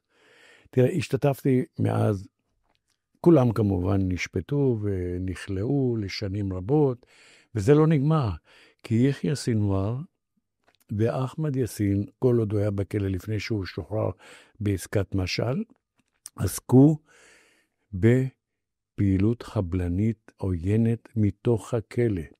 הם שלחו לבצע חבלות מהכלא, הם קיבלו תנאי VIP מהשלטונות הכלא, נתנו להם את השירות הכי טוב כדי לשמור על שקט, נתנו להם מטבח נפרד, מאפייה נפרדת, טלוויזיות, ספרי לימוד, כל זה כדי לשמור על שקט יחסי בבתי הכלא. וזה לא היה לרוחנו, אפילו שהם גייסו שם 2 מעובדי הצלב האדום, שהם קיבלו הרבה כסף מיחיא סינואר ואנשיו, כדי שיעבירו אשגרים מהכלא החוצה. וזה מה שהם עשו, יחד עם עורכי דין אחר כך שייצגו. כלומר, הם פעלו מתוך הכלא, עשו כאוות נפשם. לנו לא הייתה שליטה בכלא לשב"כ. אבל כשעלינו על זה, אותם 2 אנשי צלב אדום הורחקו מהארץ, עורכי הדין שהיו שם מנעו מהם כניסה לכלא, אבל זה כבר היה מאוחר. נעשו פיגועים, הם יצרו קשר עם האיראנים מתוך בית הכלא. מתוך בית הכלא יצרו קשר. והאיראנים העבירו הרבה כספים. האיראנים שלחו מדריכים למפקדת, בינתיים אחמד יאסין השתחרר, והמשיך להקים ולגייס עוד ועוד אנשים מאותו מאתר של אנשים שסגדו לו ושמעו את דרשותיו. ומדובר על אלפים רבים. החמאס זה גוף שמתחדש מהר מאוד, ועובד כל הזמן בהשגת נשקים. והרבה מאוד מתושבי הרצועה, כביכול הלא מעורבים, הם היו אנשים במאתר הזה. הם היום, למשל, דוגמה היום, כן, הם ממונים יותר מאשר ה-6 באוקטובר, מכיוון שהם הצליחו לחדש במהלך הפסקת האש, לגייס אלפים, והם מונים יותר מה שהם מנו ב-6 לאוקטובר. האנשים האלה דאגו למצבור ענק בתוך המחסנים התת-קרקעיים של מזון, של דלק, של נשק. הכל היה מוכן לקראת מתקפה והכנה. אני במסגרת החקירה, במידע המודיעיני, קיבלתי תוכנית מפורטת, כיצד הם רוצים לפלוש לעוטף, כיצד הם הולכים לרצוח, איך הם הולכים לרצוח. הכל היה ברור לנו. ידענו את הכל. תדע לך שכאן מחדל אדיר. ידענו איפה קיימות מנהרות בפילדלפי, איפה נכנס נשק. השב"כ לא עשה את עבודתו מספיק טוב באותה תקופה. הייתה יהירות, הייתה שחצנות, הייתה, בוא נגיד, היה זלזול באויב. אני ראיתי את זה אצל אנשים. הכל כדי להסכים עם דברים שבזמנו אמרה דורית בני שאנחנו גוף שפוגע בערבים ולא נותן להם תנאים, ואז היא המציאה כל כך הרבה דברים, דיכאו את אגף החקירות של השב"כ. פשוט דיכאו, לא נתנו לנו. ואגף החקירות הוא אגף כזה חשוב, שהוא למעשה מספק את עיקר המודיעין לשב"כ, ואחר כך להערכות של נמסרות מהשב"כ לממשלה ולצה"ל. ודיכאו את אגף החקירות באותה תקופה. עשו ועדות חקירה, כי נהרגו נחקר אחד מעזה שמת בחקירה, שבעקבות מותו בחקירה עשו לנו את המוות. ועדות חקירה שדיברו על ימין ועל שמאל, שאנחנו פושעים ואנחנו רוצחים, ואנחנו מתנהגים אליהם בזה ולא נותנים להם את התנאים, הרסו אותנו. לא נתנו לעבוד, פשוט באותה תקופה גם המעצרים ירדו, שאפו כמעט לאפס. משהו שלא רק אני אשמח שתסביר יותר לעומק, זה איך זה שידעו, ואתה ידעת וכל בעצם השב"כ ידע, או אתה אומר, ראיתי בעיניים שלי את התוכניות, איך העניין עם היהירות גורם לזה שהציבור לא ידע מזה, ושבפועל לא יהיה אפשר לסכל את זה. כמו שאמרתי, שב"כ הוא גוף חשאי. שב"כ שמר על סודיות מוחלטת בתוך, גם אני, כשאני בבית, אני מגיע הביתה, אני עושה הבחנה בין חיי משפחה לבין שב"כ. גם רעייתי שהיא הכי קרובה אליי, כן, וילדיי, לא יודעים כלום. הם יודעים, אבא עובד במשרד, זה מה שהם יודעים. קראנו לזה המשרד, אפילו לא שב"כ. זה מה שהם יודעים, שום כלום. אף אחד חיצונית לא ידע מה אני עושה. החבאנו אצלנו הרבה סודות, של חלקם אני מנוע מלדבר עליהם, ואני לא אוכל לדבר עליהם, כן, שהם קשורים לשאלה שלך כמובן, ושל מניעה, מנעו מהציבור הרבה. השב"כ עד לשנה מסוימת גם לא ידעו מי זה ראש שב"כ. שמו היה חסוי. לשב"כ לא הייתה דוברות. שנים רבות, עד רק בשנות 2000 המאוחרות הייתה כמה דוברות. ואני אומר לך, גם כשיש דוברות, הם לא דוברים את כל האמת. תראה, אני רוצה, יש שם מה שנקרא, ראש שב"כ באותה תקופה שהוא נמצא, וזה לא משנה מי, הוא נותן את הטון. הוא קובע את המדיניות. ולצערי, היו כמה שקבעו מדיניות שהיא מזדהה עם פוליטיקה, עם פוליטיקאים, עם קואליציה של אותה תקופה, או כאלה שרוצים להיות בקואליציה. רוצים להיות בקואליציה. או כאלה שהם מפגינים נגד הממשלה. כלומר, היו כל מיני ראשי שב"כ, וזה רק טבעי שתהיה להם. אבל במקום לפעול נגד ניגוד העניינים, ולפעול ניטרלית, הם יזדהו עם אותו פלג, וכמובן שזה דבר שלא מסופר לציבור. אתה לא יודע מזה שזה משימת השב"כ לעצור את אייל יופי ולא של המשטרה, ואת אותם חבר'ה שניסו לפגוע בבית ראש הממשלה, ואיך הם הגיעו לזה, והאם השב"כ בכלל חקר אותם או לא חקר אותם בכלל, כן? מאיפה הם השיגו את החומר, מאיפה הם השיגו את הפצצות, ועוד הרבה דברים אחרים, אני מדבר על דברים קטנים, או אותו עורך דין שאמר שצריכים לרצוח את ראש הממשלה, ועוד כל מיני דברים. תראה, אני טוען שהשב"כ תרם, לצערי, לא כולם, תשמע, היו תקופות נהדרות של השב"כ. אני מודה לך שהשב"כ תרם לכך, להליכים שהם יכלו לפגוע בדמוקרטיה. השב"כ זה מאגר אדיר של מידע, הכי גדול במדינה. יודעים על כל אחד הכל. אם זה שר, אם זה ראש ממשלה, יודעים הכל. לשב"כ יש יחידות שעוסקות גם בהבטחה. ומספיק לך שמאבטחים שמתחלפים, וכל אחד צריך לתת דיווח למפקד שלו, מה הוא שמע, מה הוא ראה, את מי הוא שמע, אם היא קנתה 2 בקבוקי חלב או 4 בקבוקי חלב, ואם היא שילמה עבור זה או לא, וכל הדברים האלה מגיעים למקום אחד בסוף לראש השירות, שהוא האיש הכי כוחני במדינה. מה זאת אומרת? הוא האיש עם הכי הרבה כוח במדינה? עם הכי הרבה כוח במדינה, יותר מראש ממשלה, יותר מכל אחד. ראש השירות יודע על כל אחד הכל. ראש השב"כ, וזה לא טוב. אני אומר לך, היו צריכים לשנות את הנושא הזה. תראה, כמובן שזה עוזר לשב"כ במשימותיו, אבל אני חושב שיש גם דרכים אחרות לעשות את זה. הייתי בעד הכנסת דוברות לשב"כ כבר מיום שנכנסתי לשב"כ. אני חושב שהשב"כ היה צריך להיות הרבה יותר גלוי לאזרחים, לציבור. הרבה יותר גלוי מכבישו. זה נכון, שזה נחמד, שזה הוא סודי, והוא עתיר סודיות וכו'. זה נורא נחמד, שמעריצים אותך על כך וכו'. אבל לדעתי זה משפיע גם על היחס של הציבור לשב"כ. מה הוא מסתיר בפנים? לפעמים הוא גאה, אבל לפעמים הוא מתבייש. תראה, מה שהולך היום זה פשוט קרקס.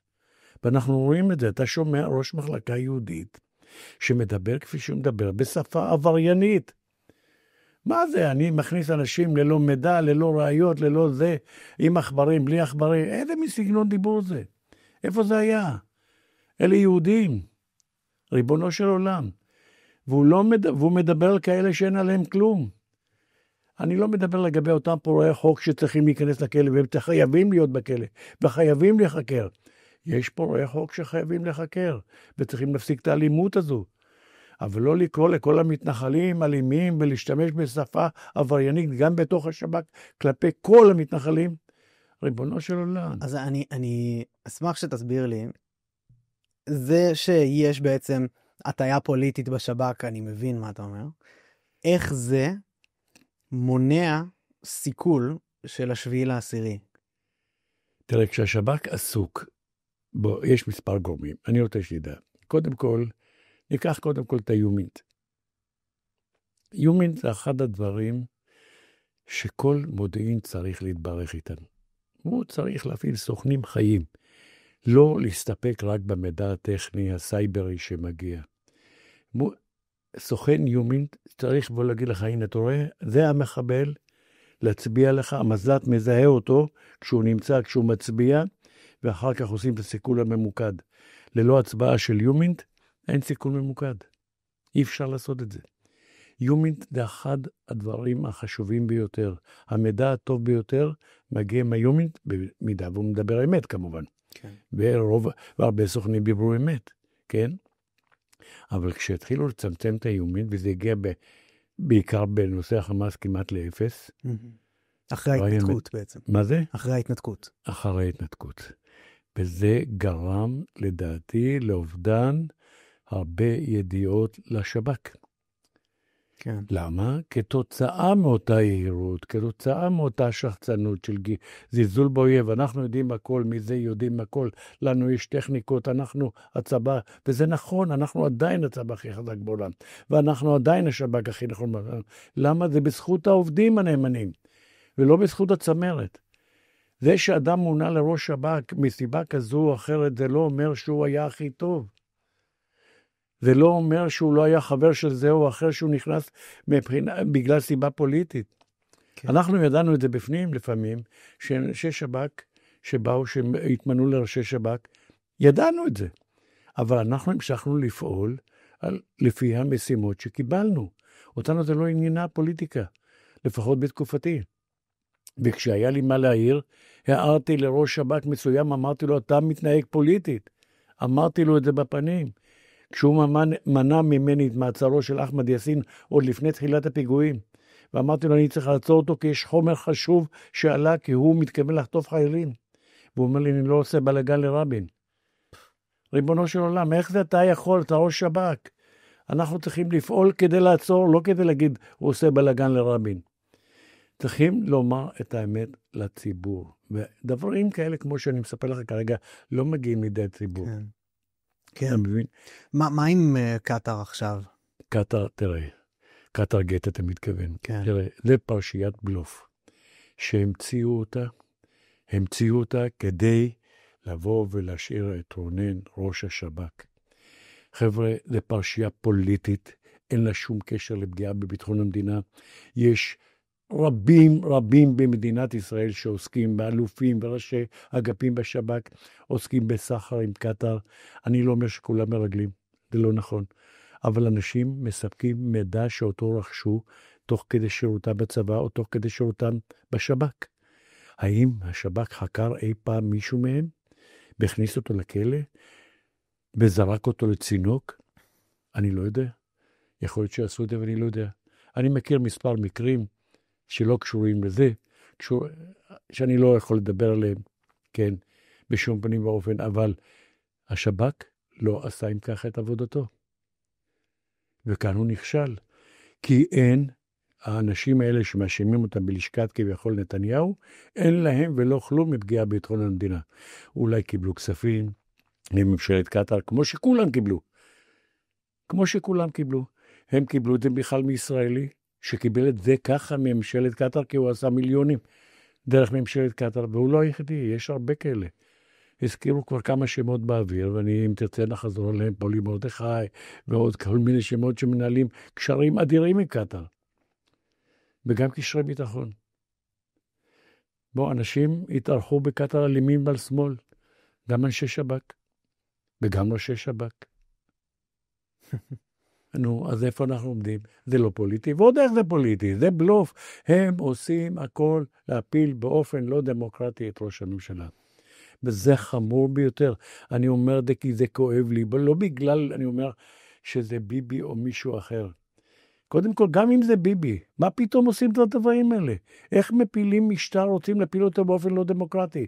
מה, אנחנו נלך כל שבועיים בבחירות, ואם בעוד שבועיים יהיו בחירות ושוב ייבחר, אז עוד פעם יעשו הפגנות בבלפור, ועוד פעם הפגנות בקפלן? מה זה הסיפור הזה? צריכים לקבל תוצאה. אתם רוצים? תלכו. מה שאתם תעשו רק באופן דמוקרטי, כדי להיבחר ולהיות בשלטון. אבל עובדה היא שהציבור בוחר דווקא בימין. זה בעיניי... תראה, אנחנו במלחמה קשה, אנחנו עם הרבה חזיתות, ואנחנו צריכים עוד, מצפים לנו ימים מאוד קשים, יש דברים שהם לא צפויים, שיכולים להגיע מסוריה, אף אחד עוד לא יודע מה ילך שם, איך ילך שם, אם תתפתח מדינה דיקטטורית או מדינה כזאת, אנרכיסטית, אף אחד לא יודע מה יש שם. יש לנו את איראן, שצריכים להשלים את הטיפול בה. יש לנו היום גם מדינות אסלאמיות אחרות, הם לא איתנו. יש הרבה מדינות. ומצד שני, תראה, יש את סעודיה, שהם מאוד רוצה להגיע להסדר עם ישראל, ושיהיה מסדרון כלכלי שיעבוד, וזה יהיה טוב לכל העולם. תראה מה עושים קבוצה של חות'ים, כן? תראה מה שהם עושים. הם פוגעים במיליארדים של דולרים כל יום. אתה יודע, הם חוסמים את הים האדום, חוסמים את תעלת סואץ, את כל המעברים, רק כדי להיות עם הטרור. זה דברים שאסור שיהיו. כן. היו צריכים לטפל בהם מזמן, ממשל ביידן לא עשה את זה. יכלו כבר לגמור אותם, את כל החוטים האלה. אבל לא עשו את זה. כאן חייבים להבין שאסור לנו לחיות במדינה שתסבול מטרור. אני חושב שאם תושבי העוטף רוצים לחיות בשלום ובשקט סוף סוף ולהיפטר, התוכנית של טראמפ היא תוכנית מצוינת. האוכלוסייה הזאת לא צריכה להישאר שמה. הרצועת ביטחון מסביב לעוטף צריכה להיות גדולה עם מספר קילומטרים של רצועת ביטחון, שכל מי נכנס אליה הוא כאילו מת. וזה מה שצריך להיות. לנו אסור שיהיה טרור בארץ יותר. סבנו אותו, מספיק. יש לנו את יהודה ושומרון עם אלפי טרוריסטים, ואני מקווה גם שם נתגבר. כן, אז קודם כל, גם נגעת ביהודה ושומרון, גם על זה אני אשמח לשאול אותך, אבל מה עוד, בעצם גם שמעתי אותך מתבטא על רצח רבין, אבל עוד כל מיני דברים, מה בעצם יש לך מידע מודיעיני של השב"כ, שהוסתר מהציבור באופן שמשנה את ההיסטוריה? תראה, בוא אני אגיד לך משהו. הזכרת פה את רצח רבין, אוקיי? תראה, אני בדרך כלל לא אוהב לדבר על הנושא הזה, אבל אני חייב לומר מה הוסתר. הם לא חייבים לספר לציבור לגבי סוכן בשם שמפניה שהיה, מי גייס אותו ומי הפעיל אותו. ההפעלה שלו לדעתי הייתה הפעלה מאוד לקויה, לוקה בחסר, שגרמה להרבה קשיים, לכמה מפעילים, ולשב"כ עצמו גם, ולפגיעה בתדמית של שב"כ. אני למשל רואה, מאוד מסוכן היה, שמפעיל השב"כ של שמפניה, של אבישי רביב, יוצא יחד איתו לקשרים, ורושמים יחד רבין בוגד. תחשוב הגיונית למה עושים את זה. כדי ליצור פרובוקציה. זה באותה מידה, אותם אנסים שפיזרו את הקרוזים, בלילה מפורסם, כאשר ביבי נתן את הנאום שלו, ופתאום הוא רואה תמונות של אנשים עם רבין בוגד, עם רבין מדי נאצים, רבין עם מדים של ערפאת, עם בגדים של ערפאת. הוא נדהם. אני זוכר את ההתבטאות שלו, הוא אמר, רבין לא בוגד, הוא משלנו. הוא אמר את המילים האלה. ביבי, כן. הוא לא ידע מי הביא את התמונות האלה. פה צריכה לקום ועדת חקירה. מי סיפק את התמונות האלה וגרם לפרובוקציה? אתה אומר שזה בעצם שמפניה. אני לא רוצה להגיד בצורה מפורשת. אני טוען שצריכה לקום ועדת חקירה ולחקור מי סיפק את התמונות האלה, מי סיפק לאבישי רביב את כלי הנשק, כן, שבהם הוא אימן את הנוער שלו, כדי להתכונן למצב של הריגה של אנשים פעילים בממשלה. פה דברים שנעשו חמורים ביותר, לדעתי לא קמה ועדת חקירה שבדקה את כל הנושא שקשור לאבישי רביב. הוא היה פעל אובר כסוכן, הוא הפעיל לדעתי את המפעיל ולא המפעיל אותו, כן? והוא גרם, לדעתי, אני לא רוצה להגיד שזה גרם מביא לרצח רבין, כי מי שרצח את רבין ליגאל עמיר ב3 יריות, כן? או ב2 יריות. לא היו כדורי סרק, זה שטויות. לא היה בגידה שם של השב"כ, זה לא הייתה קונספירציה. אבל מי שהביא את יגאל עמיר, זו אותה התלהמות של הסוכן. וזה חמור ביותר. כאן, ועדת החקירה שחקרה, אז לא הגיע לכל המסקנות. זה שראש השירות אז, כרמי גילון, הלך, זה לא מספיק. אולי הוא צריך לתת הדין על דברים, על מחדל שהוא עשה. זה שראש אגף האבטחה היה קשור למחדל, גם הוא צריך לתת דין, ולא לחיות כרגע בניגריה, ולהישאר שם, כן, ולברוח מהמדינה, או להתנתק מהמדינה. את זה אני מבין לגמרי, זה שורט. בוא, אני לא מבין את זה. כן. אני לא הצלחתי להבין, אני מנוע מלדבר על הרבה דברים שאני יודע. אני איש שחושב שכדי להשיג מידע, יש כל כך הרבה דרכים, ואסור להשתמש בפרובוקציות. בשום פנים ואופן. פרובוקציה יכולה להוביל אותך לטעויות אדירות בפעילות האופרטיבית. ולכן אסור לעשות אותן. ומה שהיה עם שמפניה, היו גם פרובוקציות לצערי. ככה אני הבנתי את מהדברים ואז. אני מבין את מה שאתה אומר, אני לגמרי מקבל את זה. אני אשמח שנלך, זה גם קשור למה שדיברנו מקודם, גם קשור לעניין הזה. כמה התקשורת משלבת לדעתך כוחות למעשה, ביחד עם הקולות האלה בשב"כ תראה, אני רוצה להגיד לך, התקשורת בישראל די מאכזבת אותי. מאוד. אני צופה בכל הערוצים. תראה, ברור מאליו, אני לא לחינם קוראים לערוצים מסוימים, ערוצי תבהלה, לא לחינם. תאמין לי, הם מקבלים את זה בכבוד, מגיע להם את זה, ערוצי תבהלה, ואני הייתי אפילו מוסיף ערוצים שקריים. הם שופכים לציבור מידע שלדעתי גם יכול להיות שקרי. הם לא בודקים את המידע, הם משבשים מערכות עם עובדות, כן, ונותנים לנו מין סלט כזה, ואני שומע את הדברים, ואני מדבר לדברים שאני יודע בוודאות מה האמת לגביהם. תאמין לי.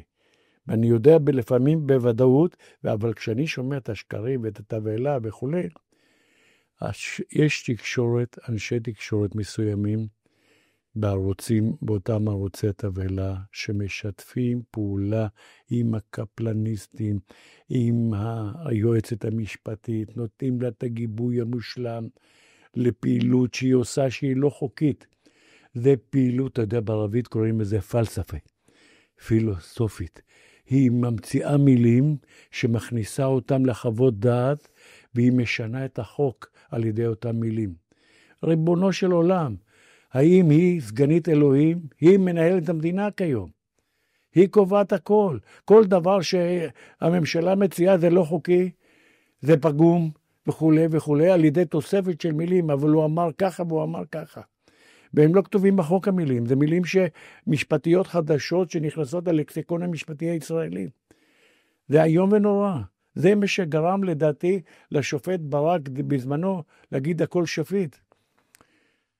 נתנו לו להרגיש שהשתן, כשהוא עלה לו לראש, זה ככה צריך להיות, ועלה לו השתן לראש. למה התקשורת... הוא התערב בנושאים צבאיים, הוא התערב בכל מיני נושאים שקשורים לנועל הניבל למשל. נועל שכן. מה זה הדברים האלה? מה זה הדברים להתערב לפקודות צה"ל, להתערב בחוקי יסוד? אלה דברים שאסור שיקרו. אסור, הם מנהלים היום את המדינה. המשפט הזה, למשל, המשפט של רונן בר, שמתקיים כרגע בבג"ץ, משפט מיותר, עולה למדינה מיליונים, המשפט הזה. מיליונים עולה. שלא לדבר על הנזק שנגרם לאנשים המסכנים בבורסה, שהבורסה ירדה ונעלמו בה כמה מיליארדים בעקבות כל אי הפיטורים שלו. כי אם הוא היה מתפטר, זה לא היה קורה. אבל עזוב, אני לא רוצה לדבר רק על כספים. אני מדבר על נזק תדמיתי אדיר שנעשה לשב"כ. זה גורר אותו לצאת מהמשימות שהוא צריך לטפל בהן. אתה בעצם נוגע אבל בשלושה גורמים שעובדים פחות או יותר ביחד. זה בעצם מערכת המשפט, זה תקשורת וזה שב"כ, שכולם בעצם נגועים באותה אג'נדה. באותו וירוס. איך את זה אתה מסביר? איך אני מסביר את זה? תראה, יש לי הסבר. יש מישהו, אני משתדל לא להזכיר שמות, שעומד בראש פירמידה. הוא עומד בראש פירמידה, והאיש הזה מלא בכסף. והאיש הזה הקים ארגון ענק. אחד הסניפים של הארגון זה האחים לנשק. חברים טובים שלי. אתה מדבר על אהוד ברק? אני לא מזכיר שמות במתכוון. במתכוון אני לא מזכיר שמות. תשמע, והוא, יש לו כל מיני סניפים שפועלים בתוך השב"כ, ובתוך המוסד, ובתוך המדינה, בכל מיני מקומות.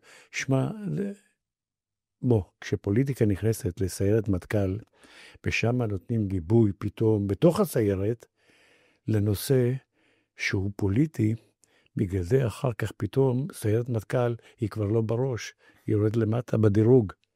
וזה מה שקרה. זה בדיוק כמו בשב"כ. אתה מכניס פוליטיקה, יש משבר. יש משבר, יש נזק. ונגרם נזק לסיירת מטכ"ל.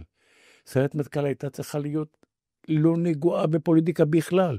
היא בכלל עוסקת במשימות מיוחדות. אני עסקתי במשך הרבה שנים, יחד עם אבי דיכטר, הייתי בהרבה מבצעים של הסיירת. לא תשמע ממני שום מילה על מבצע של הסיירת שהשתתפתי בו. שום מילה. למה? כי צריכים לשמור על סודיות. אסור להכניס פוליטיקה. אבל שהם יקבלו סיוע מורלי מתוך הסיירת, אותם אנשים שתורמים הון עתק להפגנות האלה. הון עתק. קח את אילן שילוח, שהוא בוגר הסיירת. ועוד הרבה כאלה, אייל נווה ורון שער, ולא מסלקים אותם מהמילואים, מחזירים אותם אחר כך למילואים. להפך, אפילו מתגמלים אותם על זה. אתה מבין? כן. אני לא יכול לקלוט את זה. קשה לי. למרות שהם היו לוחמים באמת אגדתיים. אתה אומר בעצם, תסתכלו על לאן הכסף הולך ומאיפה הוא מגיע, ואתם תבינו מי שולט פה בכל. אנחנו צריכים לשאיר את זה עכשיו לאמריקאים, שהם מבצעים את החקירות מאיפה הגיע הכסף. הרי זה ברור מאיפה הגיע הכסף. זה ברור לגמרי מאיפה הגיע הכסף. תשמע, זה נכנס נגע רע ב3-4 שנים האחרונות למדינה. ואם ימשיכו עם זה, לא תהיה מדינת ישראל. פשוט לא תהיה מדינת ישראל. לאנשים יימאס לחיות כאן. לא ייתכן, יש אנשים טובים בארץ. ויש אנשים מעולים בשב"כ. אני מכיר את כולם. ואני שומע, תאמין לי, את הקריאות בשב"כ שהוא ילך. ומהר. ושלא ייתן לסאגה הזו להתפתח. אבל לא עשה את זה. אני לא מבין. למה להישען? למה על קרנות המזבח להיות? למה? תמות נפשי עם פלישתים. זה לא יכול להיות. זה אסור שזה יהיה. אסור בתכלית האיסור. זה דבר שמשבש לכולנו את המוח. שמע, אני לא מסוגל להבין את זה. כן. כשאני מסתכל על בית המשפט, ואני מסתכל לדיון היום, אתה יודע מה? זה קרקס. כי התוצאות ידועות מראש. אתה רואה את הנוכחים, איזה כבוד הם מקבלים. כמה עורכי דין מסביבם. אתה יודע כמה עולה עתירה כזו? הון עתק. מי נותן להם את הכסף? מי תורם להם? כן. אז מה צריך לעשות בשביל שזה ישתנה? תראה, אני עדיין, למרות כל מה שאני אומר, אני אופטימי. כן? א', צריכים שראש שב"כ חדש יהיה מתוך המערכת, עבד במערכת, לא משנה, לפני כמה שנים, ויש כמה כאלה שהם מועמדים מתאימים ביותר. האיש צריך להיות עם פרסונליטי אבל רציני, כן, עם אופי חזק כדי לטהר את הצמרת. אבל הוא לא יבוא מתוך הצמרת? לא, הצמרת נגועה. את הצמרת יצטרכו להחליף את כולה. את כולה. את כולה. כל צמרת השב"כ, וזה לא בעיה. לא מדובר בהרבה אנשים. ברגע שאתה מחליף את הצמרת, האנשים יודעים את המלאכה שלהם. הם יודעים לעבוד. אנשי השב"כ מקצוענים מאוד. אז כל אחד ישמור לעצמו את דעתו הפוליטית, במה, באיך אסור שלערב יותר פוליטיקה בתוך השב"כ. וזה מי שיתגלה ככזה, צריך לסלק אותו ומיד מהשב"כ. אסור להשאיר אותו בשב"כ. אם זה ראש שב"כ, או אם זה מישהו אחר מעובדי השב"כ. אסור שהדברים האלה יישארו בשב"כ. וזה לא רק בשב"כ, גם בצה"ל וגם במוסד. אתה מדבר בעצם על המון דברים, אבל ביחד, על המערכת המשפט והתקשורת. אין ספק שצריכה להיות. אני הייתי מחזיק בשב"כ אגף או מחלקה לבקרה ופיקוח. בקרה פנימית אפילו, ופיקוח, שתתחיל להטריע איפה אתם הולכים לטעות, איפה טעיתם. אתם מתעסקים עם יהודים ולא עם ערבים. דיר בלקום, תפסיקו לעצור ללא סיבה או ללא ראיות, כמו שאמר ראש החטיבה היהודית. תפסיקו לאיים ב6 לפנות בוקר או ב4 בבוקר על משפחה, לבוא עם רובים שהילדים יראו איך נכנסים ועוצרים את ההורים שלהם. חבר'ה, זה לא ייתכן. על סמך מה? על סמך פרשיות בלוף? כשמדובר באמת בביגה ביטחון המדינה מותר הכל. אני בעד הכל. אבל כאשר באמת מדובר, והיו מקרים כאלה. אבל אני היום, תדע לך, בספק לגבי כמה דברים שנעשו בעבר, אם הם היה צריך לעשות אותם או לא. כמו? זה מכניס לי ספק. מה, היו חקירות, בכוונה אני לא מזכיר איזה חקירות, שנכנס לי ספק אם התוצאות הן תוצאות אמת. אני פשוט מתחיל לעלות עם ספק. אם האמצעים שהופעלו באותם חקירות היו אמצעים שהיו צריכים להפעיל. אתה מבין? יש פה בעיה של אמינות. תספר לי עוד על העניין החקירות. החקירות, אגף החקירות זה אחד האגפים החשובים ביותר בשב"כ, מכיוון שבאמצעות החקירות, א', אתה מגלה כל נושא הריגול, נחשפים בחקירות, כל נושא החבלות, הפחה נחשפים בחקירות. אמנם יש חלק שאתה מקבל מידע מוקדם, אבל יש בהרבה מקרים יש מאין, שאתה מוציא את היש מאין, מכלום. ברוב המקרים זה יש מאין. גם החמאס, כשאני חקרתי, זה התחיל מיש מאין, כי לא ידענו כלום. אז אני אומר ככה, החקירות, באמצעות החקירות מגייסים את הסוכנים הכי טובים. ויש לי הרבה סוכנים שגויסו כאלה באגף החקירות ופעלו הרבה שנים, ופתאום נעלמו, ואינם. זה פשוט הייתה כאן פגיעה גדולה מאוד בשב"כ, עם סיכול איומית מהשב"כ. זה אבל, אתה חקרת, כמו שסיפרת, את סינואר ואת אלפים. אחמד יאסין והרבה נוספים.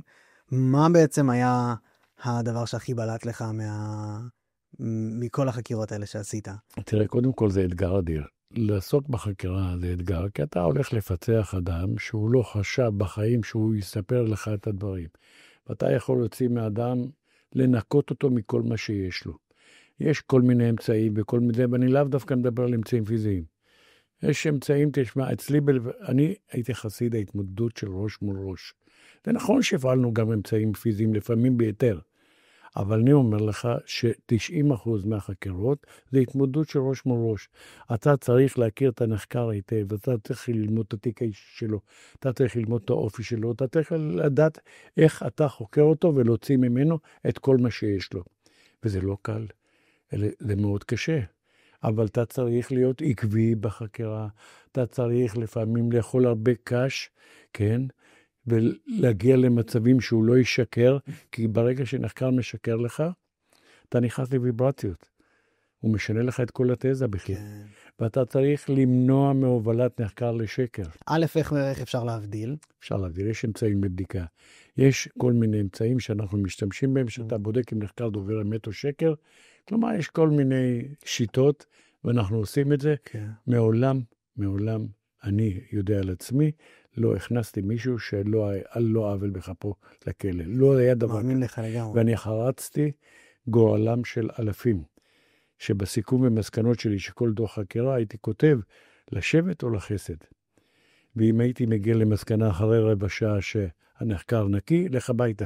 לא הייתי מנטל את כל 30 מישהו שקיבלתי בשופט. לך הביתה מיד. ועל כן גם הערבים העריכו אותי, העריכו את שיטת העבודה שלי. אותם מחבלים העריכו את שיטת העבודה. כשהלכתי במסדרונות הכלא, הם אמרו, זה האיש הכי ישר בחקירות. כי הם ידעו כשאני חוקר, ומשאיר מישהו במעצר, זה סימן שהוא מסתיר ממני דברים. אז מה הדבר הכי... אתה צריך לדעת לקרוא את הנחקר היטב. להשתמש גם באינטואיציה וגם ברגשות בטן של חוקר. זה לא פשוט, אתה צריך לדעת לקרוא סימנים. יש סימנים, סימני תנועות גוף, ויש סימני גרוגרת, ויש סימנים של דיבור וסתירות וכו', ולדעת איפה הוא משקר ואיפה האמת. וככה אתה שובר נחקר. אני אומר שוב, חקירות זה אתגר ענק. יש שיטות, למשל למוסלמים, שיטות ליהודים, שיטות לדרוזים, שיטות לאמריקאים. וואו. חקרתי מכל הסוגים, חקרתי KGB, חקרתי הכל, מכל השפות. ואני מודיע לך, גם אנשים שהיו מארצות ידידותיות לנו, שריגלו בישראל, גם חקרתי. מה הדבר הכי מרעיש שהצלחת להוציא מבן אדם בהודעה? תראה, הצלחתי להוציא מבן אדם שהוא עבד עם סוכנות ביון מסוימת, כן? מבלי שחשפתי שום סודות שלנו, ומבלי שהוא רצה להוביל אותי לתוצאות האלה, שזה יכל לגרום גם לבעיות פוליטיות בינינו לבין אותה מדינה. אבל אתה צריך לדעת, למשל, כשחקרתי את יאסין והוצאתי ממנו חומר שהוא לא היה חייב לספר לי, לא קשור לחמאס, לאל-קאידה, שהוא מסר לי שאל-קאידה מתכננים להפיל את התאומים כבר ב-89 עצרתי אותו, ב-90 ב-3-4 היה פיגוע. היה ב-2000 ניסיון פיגוע שם שחוסל, שסוכר. עוד היה ב-94. 94? 94 עם המשאית שנכנסה מתחת. כן. אז זה, אני מסרתי לאמריקאים את המידע שקיבלתי מיסין קודם לכן. הם ידעו ולצערי לא פעלו כמו שצריך. אז כלומר, כשאתה מקבל מידע כזה, ונתתי הרצאה שלמה לאנשי CIA ו-FBI, ואתה מספר להם את המידע הזה, ומה סיפר יסין בחקירה, שקשור גם למודיעין אמריקאי, כן? זה האדרנלין שאתה מקבל. כן, אני מבין. שמע, כשאתה מצליח לפענח רצח של אדם, למשל, שעבד 20 שנה אצל בעל הבית, ובסוף רצח אותו, כן? כי הוא קיבל משימה מהחמאס לרצוח אותו, וזה אדם שהכיל אותו ושילם לו משכורת והכל, וחי עם הילדים שלו וישן בבית שלו, ובסוף הוא רוצח אותו. ואנחנו כשחוקרים, ומביאים בסוף גם את הסכין שבה בוצע הרצח, שמע, אתה מרגיש סיפוק. שאתה סיפוק. הסיפוק הגדול ביותר כשאתה מסכל פיגוע. לסכל פיגוע התאבדות. הסתכלנו פיגועי התאבדות, ולסכל פיגועי תופת אחרים, ולסכל רציחות, וכל מיני הברחות אמל"ח, זה, תדע לך, נותן לך הרבה אדרנלין וסיפוק. אני בטוח. ואתה יודע שאתה מעביר את החומר הזה למקומות הנכונים, אבל אתה לא יודע ששם... כמה אבל אתה בעצם... בוא תשמע, אתן לך דוגמה של ראש שב"כ, שהודע בעצמו שהוא שיקר, שהוא לא שירת בצה"ל, כן? היה אחד כזה שאמר שהוא שירת בצנחנים וכולי, ואפילו תיעד את זה בספר שהוא כתב, שהוא שירת בצנחנים ונפצע וכולי, הוא היה שקרן, מעולם לא. והבן אדם הזה מגיש הערכות מצב שבועיות לראש ממשלה. אתה יודע כמה שקרים היו שם? אני לא. לא יכול לדעת, היו שקרים, בוודאי. אדם כזה לא היה צריך להיכנס בכלל למערכת. איך לא עלו על זה? והוא היום עוד מתראיין. הוא מתראיין, והוא מפסיק את הרעיון עם שרון גל, כן? תשמע, האדם הזה התחרפן. נותנים לו להתראיין. אני אומר לך, אדם ששיקר פעם אחת, ושיקר פעם שנייה ושלישית ורביעית. אין דבר כזה. ובעיקר בתפקידים האלה. יש שקרים לבנים, בחקירה כולם משקרים את כולם, כדי להגיע לתוצאה. אבל לא שקרים כאלה. זה פתולוגי, נקרא. זה פתולוגי לחלוטין. זה אסור היה שיקרה. ועוד לתת לו במות היום, לבוא ולשמש פרשן, וואו. או לראש ממשלה לשעבר, שהוא שם, וזה לשמש פרשן, ולהוביל מהלכים איומים, ולשמוע אמירות, ולהתכתב עם הבית הלבן, ולהשיא עצות נגד הממשלה שלך. איזה מין דבר זה? לאן הגענו? לגמרי. שאנשים משתפים פעולה עם הבית הלבן, עם ממשל ביידן, נגד הממשלה שלהם. גם אם נניח יש טעויות, יש דרך אחרת. מסכים. אם יכולת, עכשיו, אני לא מניח שנשארו איתנו הרבה אנשים שמזוהים עם קפלן, מה שנקרא, אבל אם יכולת להגיד משהו לאנשים האלה כדי להוריד את הרוחות, מה שנקרא, אני קורא, מה היית אומר? אני מבין האנשים שקורא לאחדות בעם ישראל. זה בדיוק כמו שגויסו בתחילת המלחמה מאות אלפים מאנשי מילואים, דתיים, חילוניים, ימניים ושמאלניים, שידעו לעבוד יחד.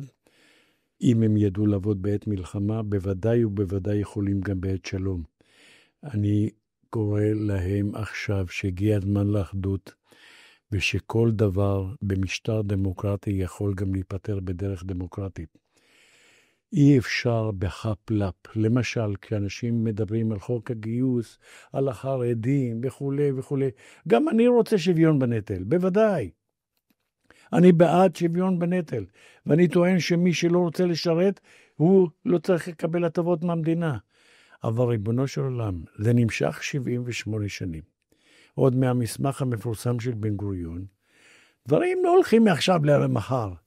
אתה הרגלת אנשים לקבל שכר מסוים, סכום מסוים, לגבי לימודים בכולל ופה ושם, במשך שנים. פטרת אותם משירות צבאי.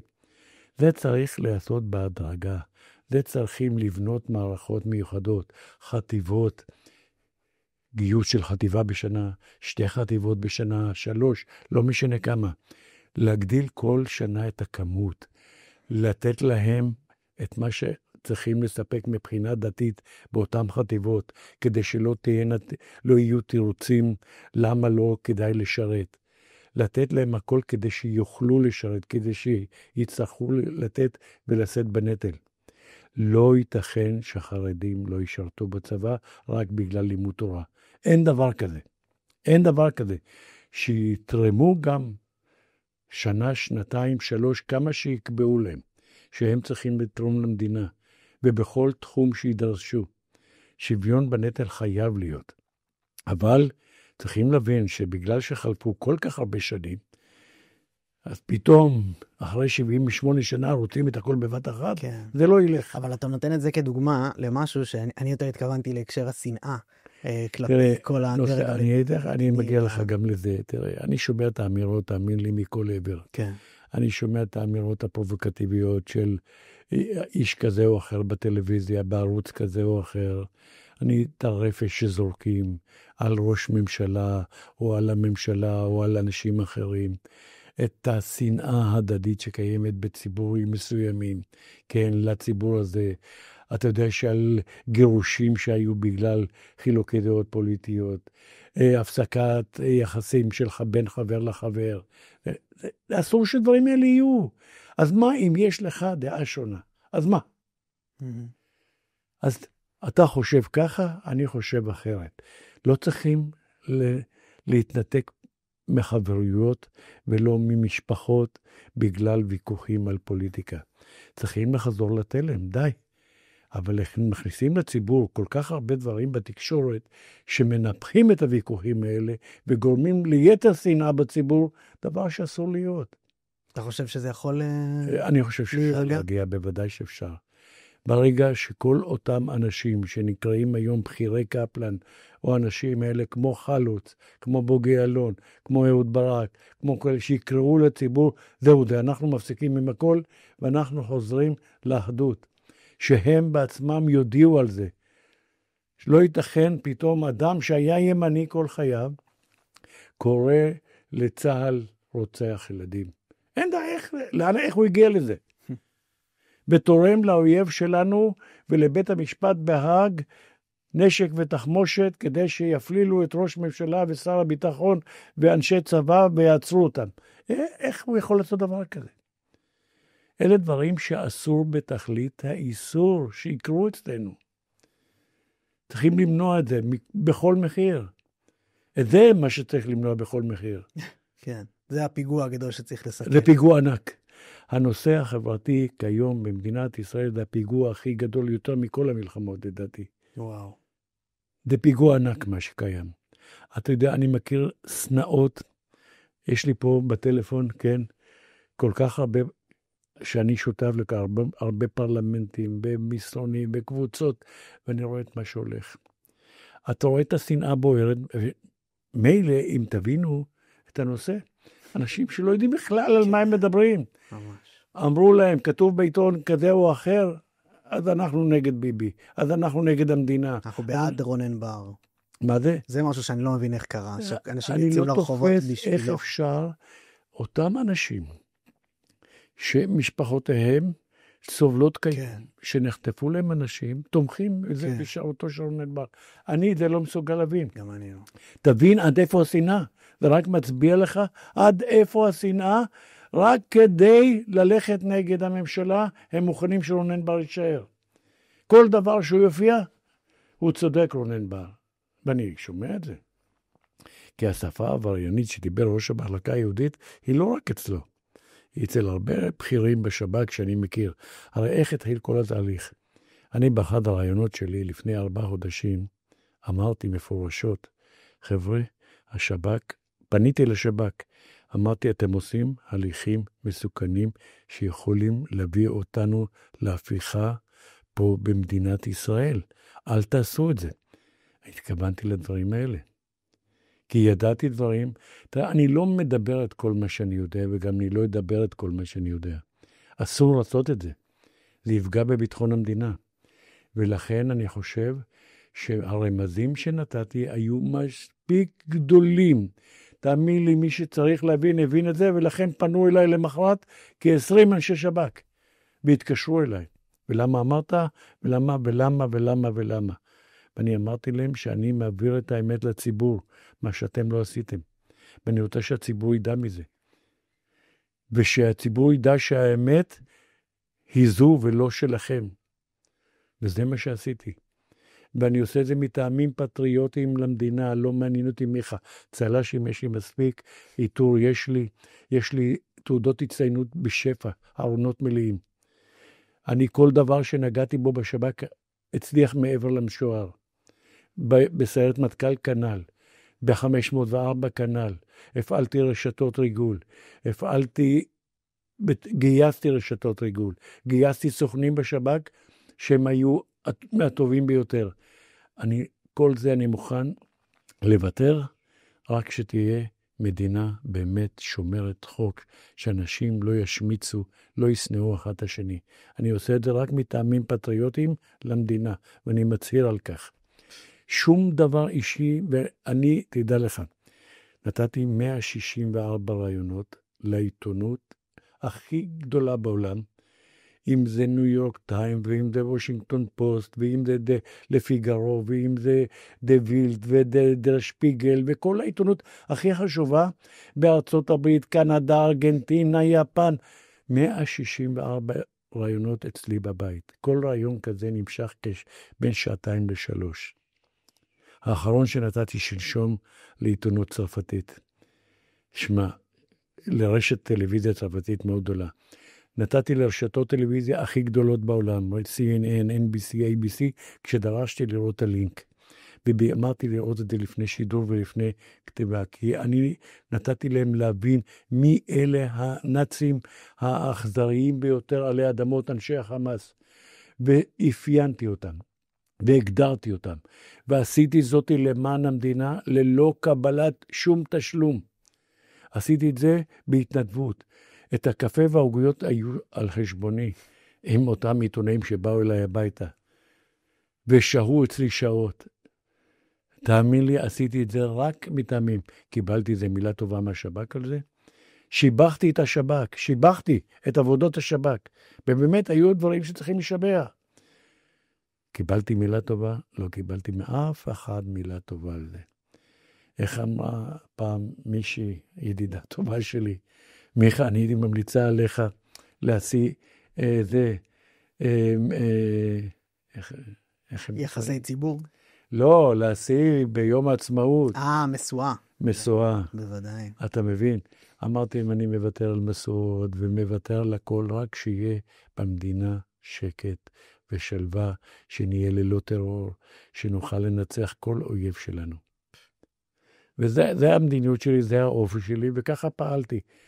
ואין לי בעיה, אבל תראה, התחילו להוציא, ויש אנשים שמוציאים שיימינג, אני לא שם על זה. לא שם על זה.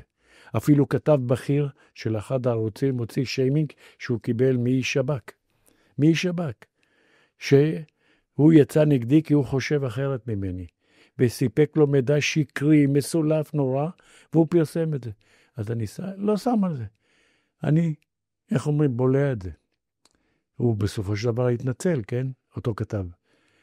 כי יצא לנו לדבר, הוא דיבר איתי. ואמרתי לו, אחת לאחת, איפה הוא טעה, איפה הוא שיקר. ריבונו של עולם, אנשים מסוגלים לאבד את הצפון ולפגוע באנשים בשיימינג כזה או אחר, לי זה לא מזיז. תאמין לי, שיכתבו מה שהם רוצים. אני יודע שהצלחתי בכל דבר שנגעתי. וזה אני. טוב. יש לי כמובן עוד הרבה מאוד דברים. אתן לך דוגמה, סתם דוגמה. אני ורבין היינו מאוד מיודדים. הרי הוא נתן לי את העיטור, והוא נתן לי צל"ש, רמטכ"ל, והחתן שלו, ז"ל, אברהם בן-ארצי, היה חבר טוב שלי, שהיה נשוי לדליה. לימים, כשהוא נפצע קשה מאוד בתאונה, אברהם בן-ארצי, הוא היה מח"ט, אלוף משנה, והוא נפצע, ואז לאה, אשתו של רבין, פעלה למען, לקראת זה שהם התגרשו, דליה כי הוא היה שבר כלי כביכול, ורבין בא אליי למונטריאול, הייתי אז במונטריאול, 8 שעות ישבנו יחד, ואני מודיע לך, ב8 שעות האלה, דיברנו על כל כך הרבה נושאים מעניינים, שרבין סיפר לי, שאני יכול לכתוב, אני חושב, 2-3 ספרים על אותם 8 שעות, על כל מה שהוא סיפר לי, אבל אני לא אעשה את זה. כי אני לא הולך לצטט את כל הדברים שהוא סיפר לי. תאמין לי, על כל האנשים שהיו יריביו או חבריו, דיברנו על הכל. והכרתי בדיוק את רבין מקרוב. מי משפיע עליו ומי לא משפיע עליו וכו' וכו' וכו'. תראה, יש דברים שהוא גם טעה, ללא ספק, ואני באתי אפילו ביקורת כשהוא היה עדיין בחיים. עצם המינוי למשל של יוסי גינוסר, אחרי שהוא קיבל חנינה, אחרי שהוא גרם לשבר אדיר בתוך השירות, הוא ואברום, בקו 300 שגם שם הייתי מעורב, כי הייתי ממונה לחקירות, שזה פרשייה נפרדת. אני מודיע לך, הייתי היחיד, מתוך 11 אנשי שב"כ שאמרת האמת, שהייתי כמרדכי הוא לא על זה שהרג את המחבלים. הייתי היחיד, כולם שקרו, וכמעט האשימו אותו, וכמעט דנו אותו במזה, ואני דיברתי עם השופט. בוא, יש דברים, ועם רבין, תאמין לי, ברגע שהוא מינה את גינוסר, אני ישר התקשרתי אליו, ואמרתי לו, אתה טועה טעות מרה. אדם שהרס את המערכת, שיקר במצח נחושה, גרם לאובדן מידע, גרם למיליונים של נזק. אתה ממנה אותו לממונה לנעדרים והשבויים, וראינו לאן זה הוביל. זה הוביל לבניית הקזינו שלו יחד עם אנשי ערפאת, הם היו שותפים. עד שליקים רובינשטיין מנע ממנו להיכנס לעזה ליוסי גינוסר. כלומר, יש סיפורים רבים, אבל לא ניכנס לכל עכשיו. אני הייתי שמח לשמוע כמה שיותר, אבל אתה יודע. אני בטוח. שמע, יש הרבה דברים שלא מפרסמים אותם, וטוב שכך, כי אמות הסיפים ירדו. זה בדיוק כמו הסיפור של אותו אחד מהממם, כן. הרפז, כן, שנסגר בכל ענות חלושה, כי אם היה מתנהל משפט כמו שצריך, אז אמות הסיפים היו רועדות במדינה הזאת, אז סוגרים הרבה דברים. מבין. בסדר. אז תודה רבה על כל מה שכן חלקת. תודה לך, ואני מקווה שבאמת אנשים ילמדו לקחים, יסיקו מסקנות מכל מה שאמרתי, ואני אומר, זה נובע רק מתוך פטריוטי של המדינה. אני לעצמי לא רוצה דבר. לא תשבחות ולא מחמאות ולא כלום. אני רוצה שהמדינה תתנהל כמו שצריך. אין לנו מדינה אחרת, ואני אופטימי. אמן. תודה רבה, מיכה קובי. היה תענוג. תודה.